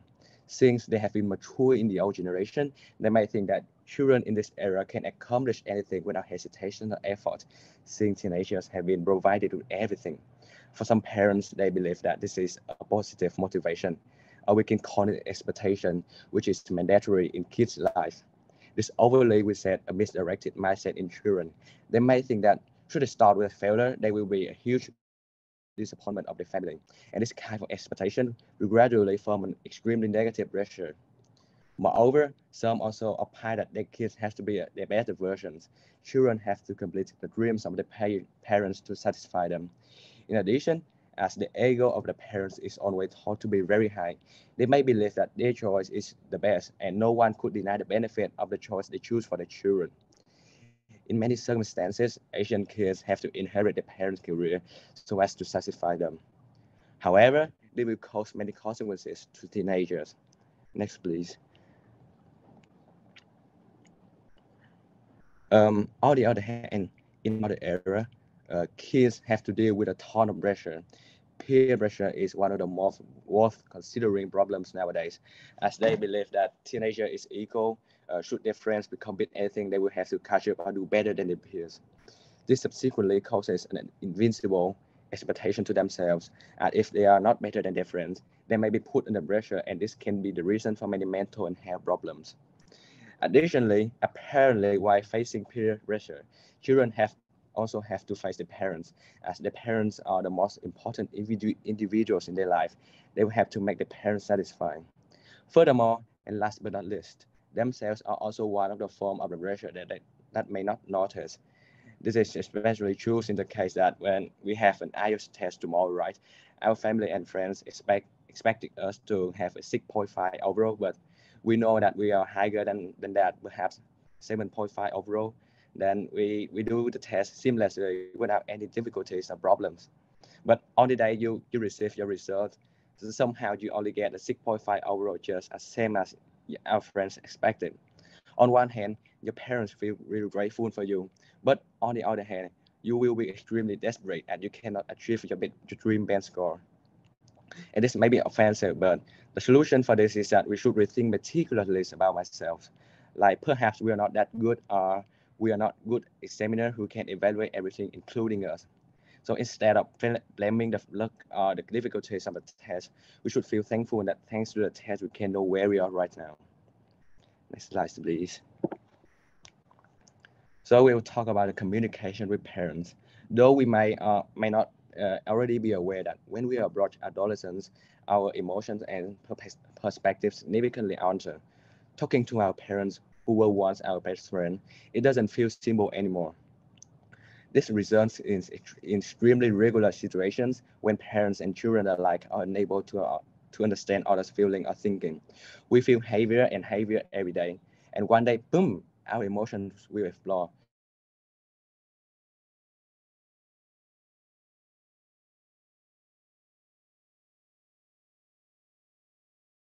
How can we communicate with our thoughts and feelings to our parents? Previously, I haven't done yet.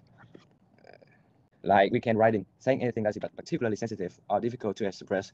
So we are able to write this by chatting due to this.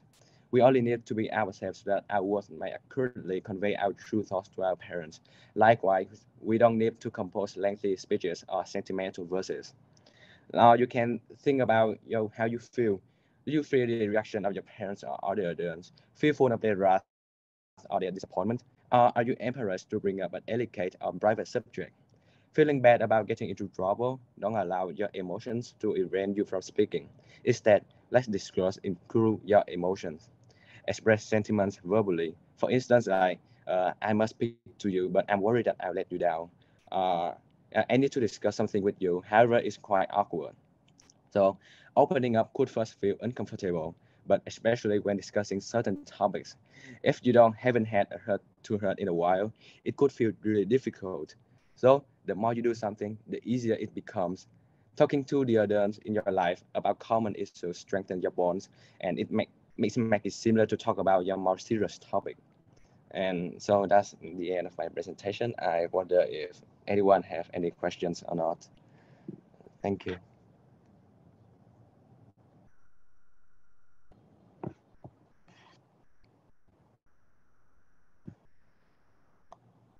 Okay, does anyone have a question for you? All right.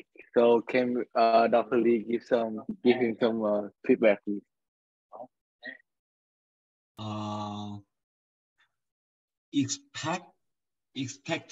Expectancy, that's one of the most famous topics in the management research areas. Yeah, and then the presentation is really, impressive.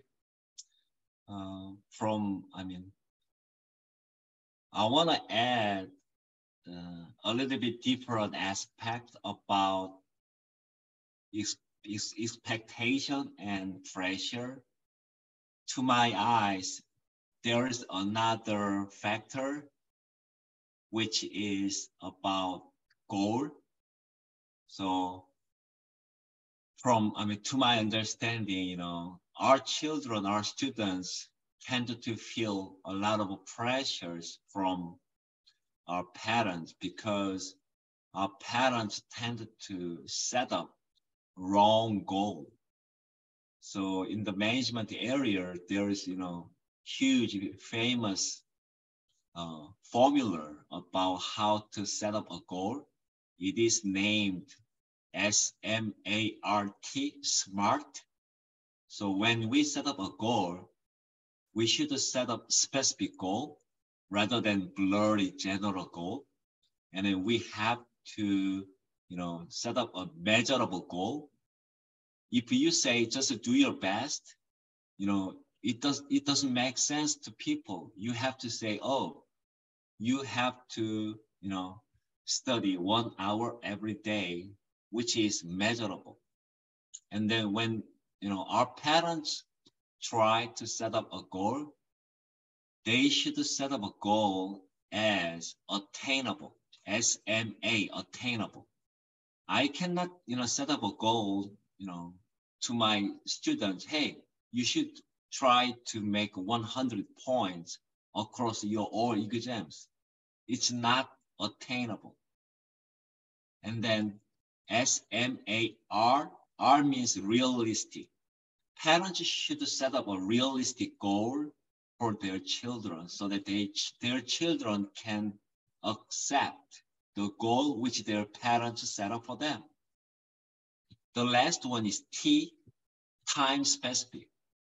When parents set up a goal for their children, those parents should set up a goal with a specific time period. Okay, from morning to the noon, you should focus more on your work, something like that. Or next, Tuesday is the due time. You should do this due by next Tuesday. So SMART, SMART. This is how to set up a better goal. And then our children, our students are more likely to feel less stress and less pressure. Thank you for a very detailed feedback from Dr. Lee. So next up, it will be my turn to present.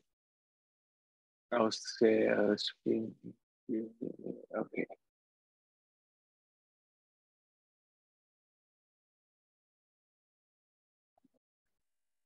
Okay. So this is my presentation. Can you guys see it clearly?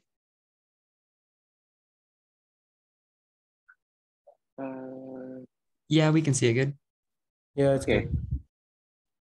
Thank you. Okay. So real estate of the world. Okay. So real estate, by simple definition, is a property consisting of land or building, but as a whole, is a buying or selling of land and building for the aim of profit. Yeah. So a real quick history. In 1855, the first real estate brokerage was established, and by 1908, the National Association of Real Estate Agents, the word real estate agent changed to realtor because the association became the originator of the term realtor to distinguish member from non-member agents. So the market. real estate market is property available for sale in a given area. This is where the investor look to buy for the purpose of renovating property to sell or keep as a rental for the purpose of building wealth. So by doing this, it creates a separation between the tenant customer and people who are looking to buy or rent a house to live in. From an investor, there are three main ways an investor can make money from real estate. So the property value increase over time. First, the property value increase over time. Second, rental income from tenant. And third, profit by business that depend on real estate to function. So when buying a property, a house, the investor is looking for high cap rate. High cap rate is rent minus expense divided by investment money.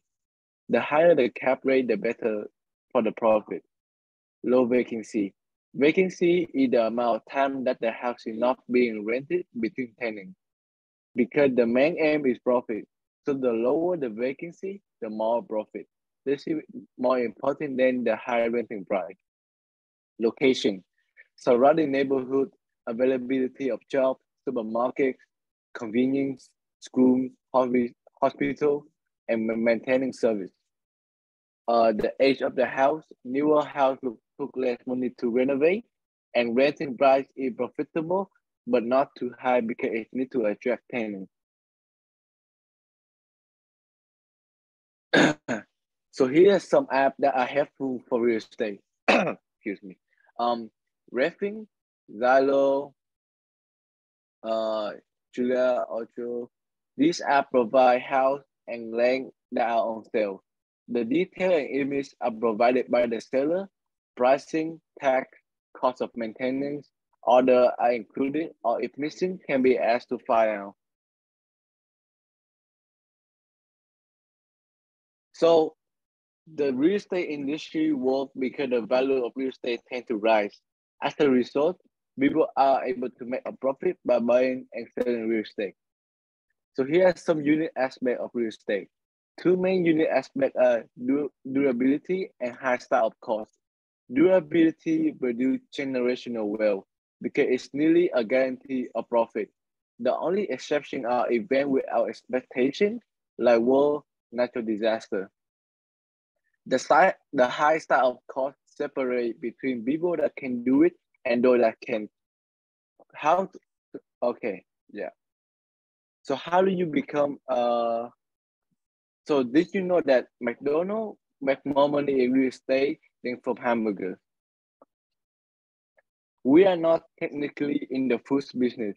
We are in the real estate business. This is a famous quote by Ray Kroc, the founder and owner of McDonald's. McDonald's have nearly 30 billion in real estate holding and making it one of the largest commercial real estate owner in the world. 35% of the store are owned by them. Franchisees, small business owner who operate a franchise, made to use McDonald's brand name, its proprietary processes, and trademark menu items. But unlike other franchise, McDonald's own the land the store are built on.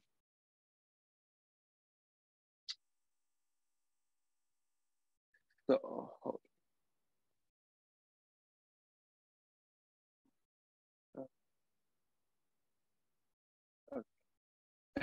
so how do McDonald's actually make money?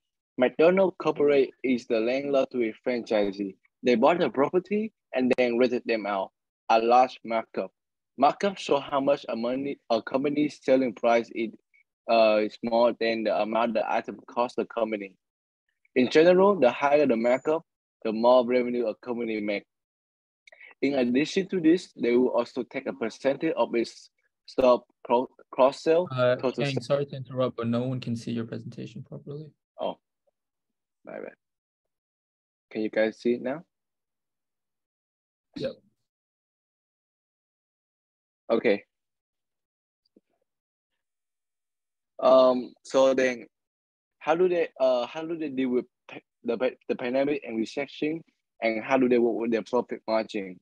These are the way that McDonald's can deal with the recession, McDonald's actually used the opportunity to acquire more land, and in return, they increased their profit margin. So here is a graph that shows that you're seeing is McDonald's stock in 2023. As we are entering a recession, McDonald's is still stay strong as a business according to their stock price. This happened because of multiple factors. McDonald's isn't as exposed to risk as other business because they have wider selling footprint and its franchise operation. Those factors have explained why McDonald's stock did so well in 2023. Thank you. Does anyone have any question?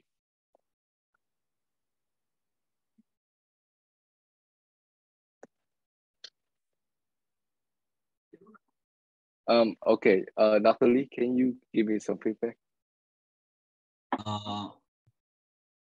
When we think about property, which is the land, there is one interesting fact in relation to the real estate and then property and land. The business of real estate shows how smart people can be. For example, let's say I have a small one-story store, and let's say I purchased this one $10, and I'm planning to sell this store, which I purchased for $10. I'm going to build up the second story above the first story. And I'm going to say, hey, now we have 2 stories. I want to sell this $20. The point is that the ground is never been extended, but we stack in the air, and then we sell the more space in the air by increasing the price of the real estate, which is not the real actual physical land. We are really crazy about the money, and then property, real estate, land can show how smart we can be, which is I mean in a negative way. That's why people build up 100-story building, and then they sell it, making super big money. A very interesting product like Bitcoin. Yeah, I do feel like in Vietnam, people when they buy land, a lot of time in recent time they build a lot of high apartment building, and they sell them, and their profit margin is very huge. So up next, for the last presentation of today, we have Trương Lê Phương Anh, Nguyễn Mai Ân, and Trần Nhật Hoàng for the disabled savior. So are you guys gonna share your screen? Can you guys see it? Yes.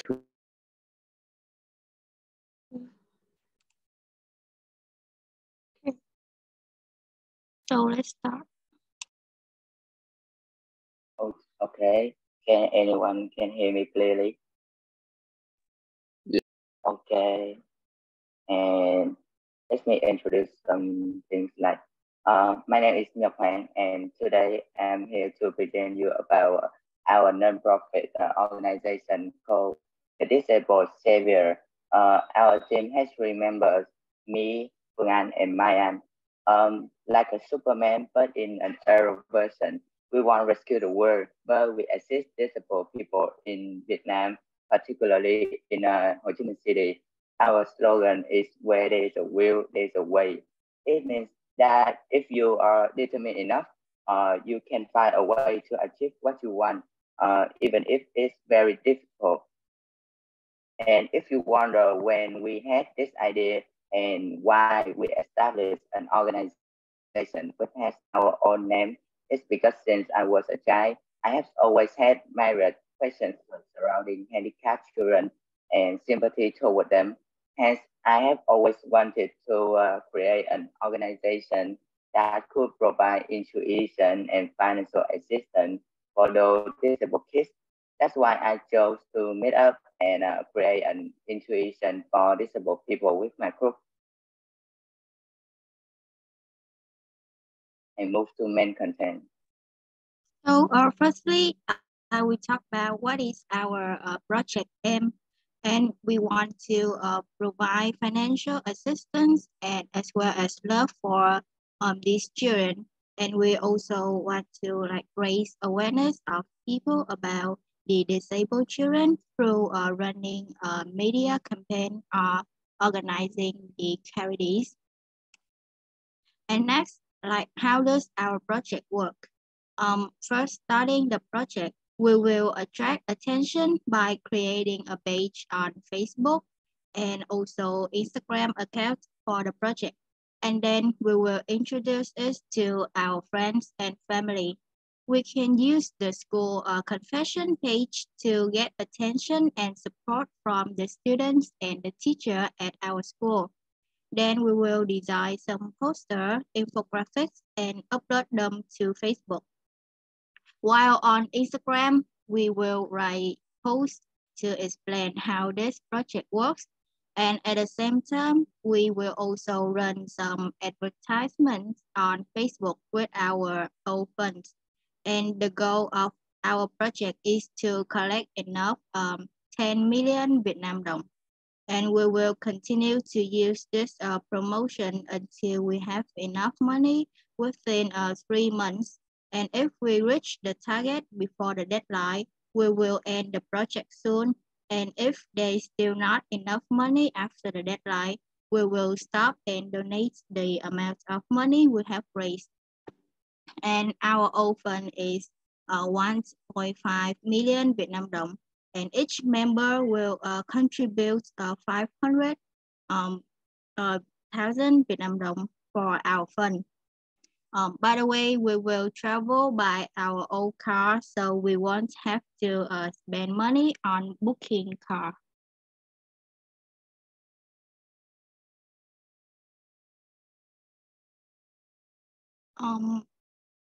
Mr. Hoàng, I can't hear you. Turn on your mic, please. I'm sorry. Okay, please have a look at the table. As you can see, from 7 a.m. to 8 a.m., our first activity is gathering everyone and wrapping the business at my house. After everything is ready, we have breakfast and prepare to leave. These are activities from 8:30 to 9:40 a.m. Then we spend 20 minutes on moving to Hồng Anh Shelter. When we get there, we organize some creative activities for children and make them participate in our exercise at 1 p.m. After everyone is tired, we constantly move to KFC on Cách Mạng Tháng 8 Street, and then we enjoy eating and resting there. And this is the last activity of the trip, where I've told you about a plan for my trip. So now let's turn our attention to Mayan. Okay, now it's my turn. And the next question is the reason why we want to do it. And are there any benefits to us or everyone? Firstly, this project helps me be more confident in my communication, as well as studying about the rough life of the handicapped children. And it is also good for people to develop their emotions and sympathy. Secondly, for handicapped children, this project will bring some joy as well as happiness to the handicapped children and help them feel more loved, more appreciated. And this project aims to make handicapped children have the same comfort and ease as normal people and live a happy life like everyone else. And the next question is, how do you distribute your roles in your project? First of all, as a manager, my job is about planning, setting up activities for the organization, and the most important things are directing and controlling the group to achieve the goals that we proposed before, and so that we know that the success of a project not only depends on all members of the group, but it also depends on the caliber of the manager in utilizing the resources for achieving business goals. And to make it more realistic, we are going to make a trip to Hongmeng Shelter, where handicapped children were brought up by Brayas. And it is located in District 11 so that we can spend less money on moving and use more time in charity work. Then we will take the money from the charity fund and bring some necessity to donate the shelter. Besides that, another job of mine is a marketing specialist. I am the one who will promote this organization to people in order to gain donations and understanding from the age to the young. And our purpose is to make people know and donate costs. And we will create a charity fund only for the disabled. Or you all can send us necessity to have handicapped people in Vietnam, especially Ho Chi Minh City. First of all, we will make a poster about our activities, and then we will set up a page on Facebook and Instagram to spread out our operation through social networks, so that people who are from around the world, especially Vietnamese, will pay attention and keep abreast of the disabled situations. And moreover, we can propagate it to our relatives and friends, so that more people will have the same idea as us in helping people who have disadvantaged condition. Let's move to the next part. So next is me, and as a board content, my main task is to provide information and material through any platform or channel with various formats, including blogs, images, videos, posters, and other related content. Besides delivering information, I'm also involved in the project planning process to guarantee the flawless and the optimality of the trip. And I am also a financial manager, so my task is to calculate in advance to know the amount of money we need to spend on our project, such as spending money on buying gifts for the children. And I also need to think about how we will use the donations. I must make sure that all of us can afford the initial budget, along with managing the money usage properly, which means not only not too much is spent on one purpose, but also have enough for the whole project. Okay, and I'm Nhật Hoàng one more time. I am an event organizer. I have to make a detailed plan for this trip as well as this project. This kind of work like that, I have to do things such as finding places to do charity, totalizing donations, buying goods, finding a place to eat, and so on. Besides, I also have to list some activities on this trip. As you have seen in my presentation, when I found Hongmeng Shelter, I have to lead my group throughout the trip, like moving from my house to Hongmeng Shelter or to lunch area. Besides that, I also had to take care of eating, resting, or health for members of my group.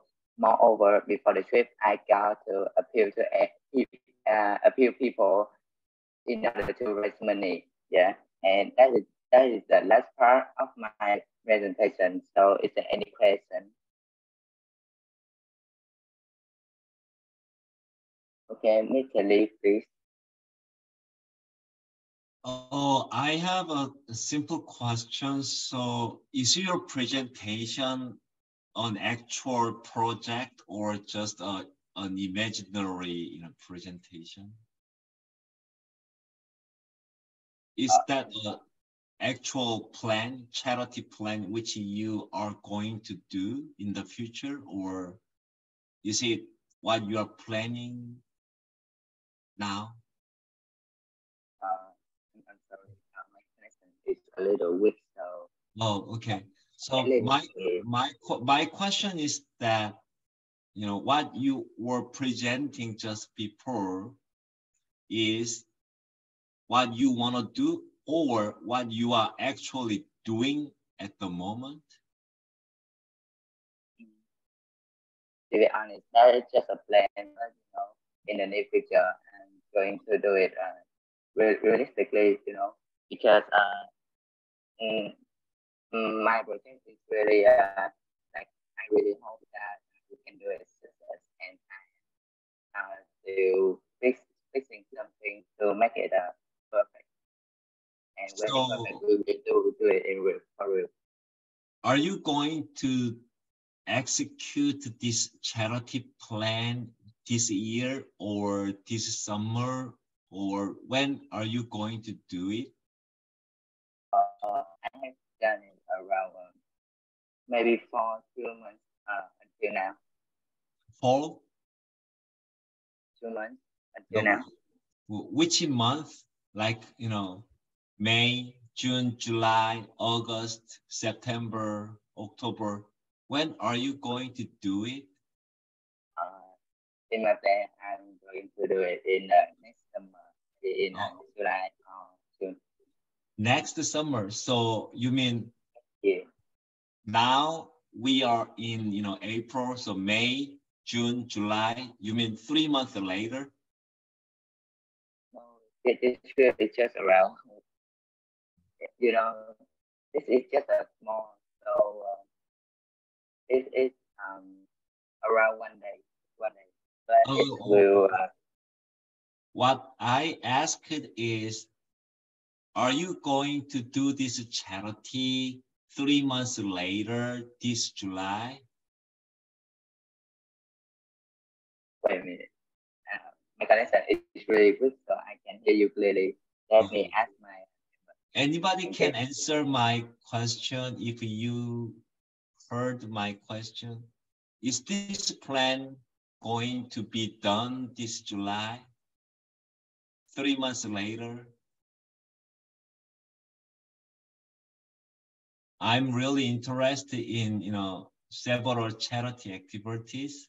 So last summer, I went to a children's house, which is the orphanage is located in Nam Dinh in Vietnam. And then, Nam Dinh. So 3.5 hours south of Hanoi, there is a big Catholic children's house. So last summer I visited that house, and then last winter I went there again by myself. I purchased some stuff, some snacks, milk, rice, and then I brought those gifts to my children. And now I'm planning to go there again. So if you are planning to do this charity activity, if possible, I would like to join. So that's why I'm asking, whether you are going to do this July or not, because this July, I will go to Hanoi. I got your question. If you have a chance to visit Ho Chi Minh City, we can collab. Yeah, you can be a sponsorship, and we will go to there and do the charity. Yeah, so if possible, you can send an email including more details to me so that I can, contribute to your charity activity. This is really impressive presentation. Thank you for your presentation. Okay, I will send you my emails after this presentation. Thank you. I will type my email address into the meeting chat. Let me type. Now I'm typing, so. Everybody can see my presentation. Yeah, I think we can see your screen. Okay. Hi everybody. Firstly, I apologize for for our tardiness to our meeting today. Unfortunately, I encountered an unexpected delay due to a class I had to attend at school. Okay, it's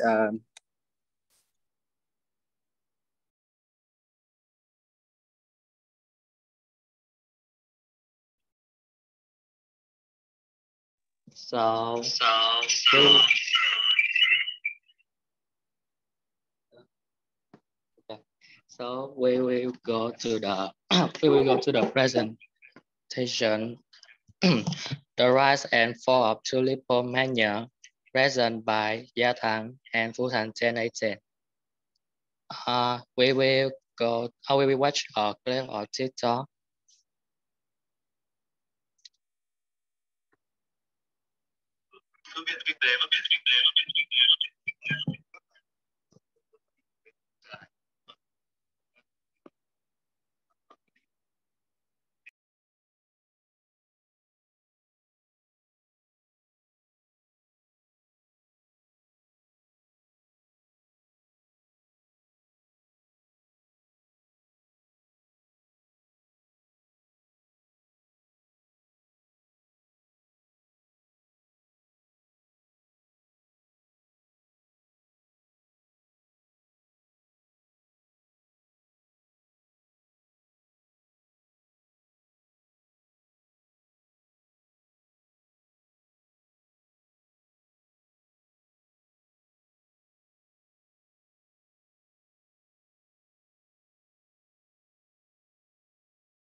Our presentation includes parts, introductions, history of tulipomania, the purple begins, the crash, legacy of tulipomania, lesson learned.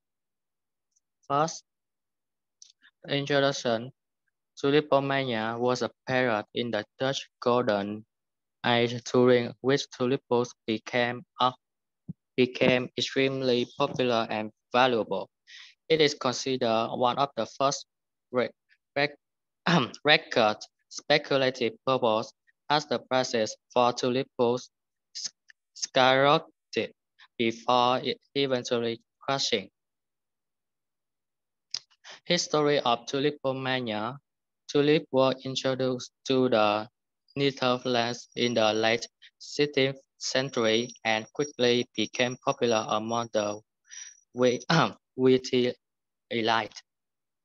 By the early 17th century, tulips have become a status symbol and their prices began to rise as demand increased. The purple begins. In the 1630s, tulip prices began to soar as people started speculating on the future value of tulip bulbs. At the height of the purple, some tulip bulbs were selling for more than 10 cents, and the annual salary of a skilled craftsman. The crash. In February 1637, the tulip market suddenly collapsed, leaving many investors bankrupt.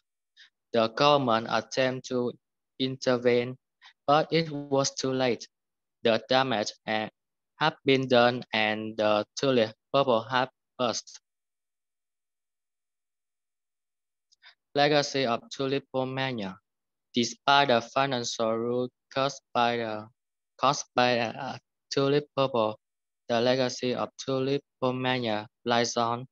Tulips continue to be a beloved flower, and the Netherlands remain a major producer and exporter of tulip bulbs. Lesson learned. Tulipomania serves as a cautionary tale about the danger of speculation and herd behavior in financial markets. It also highlights the importance of government regulations and oversight to prevent such bubbles from occurring again. Thanks for watching our presentation. Do you have any question?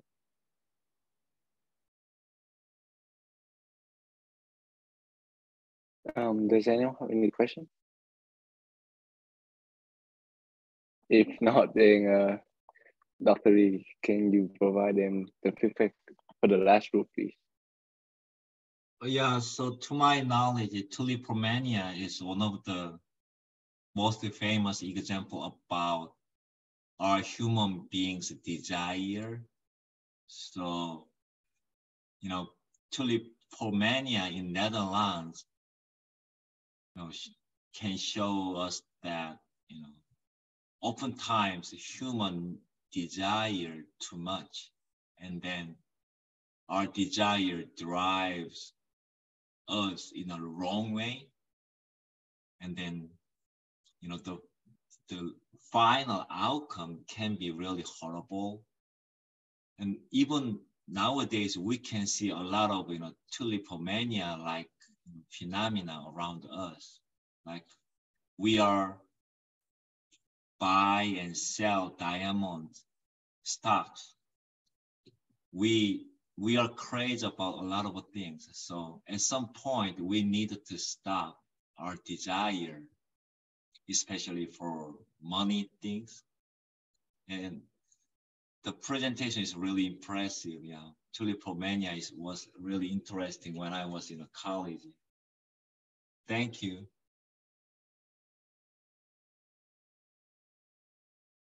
Thank you very much. Thank you very much, Dr. Lee. Thank you.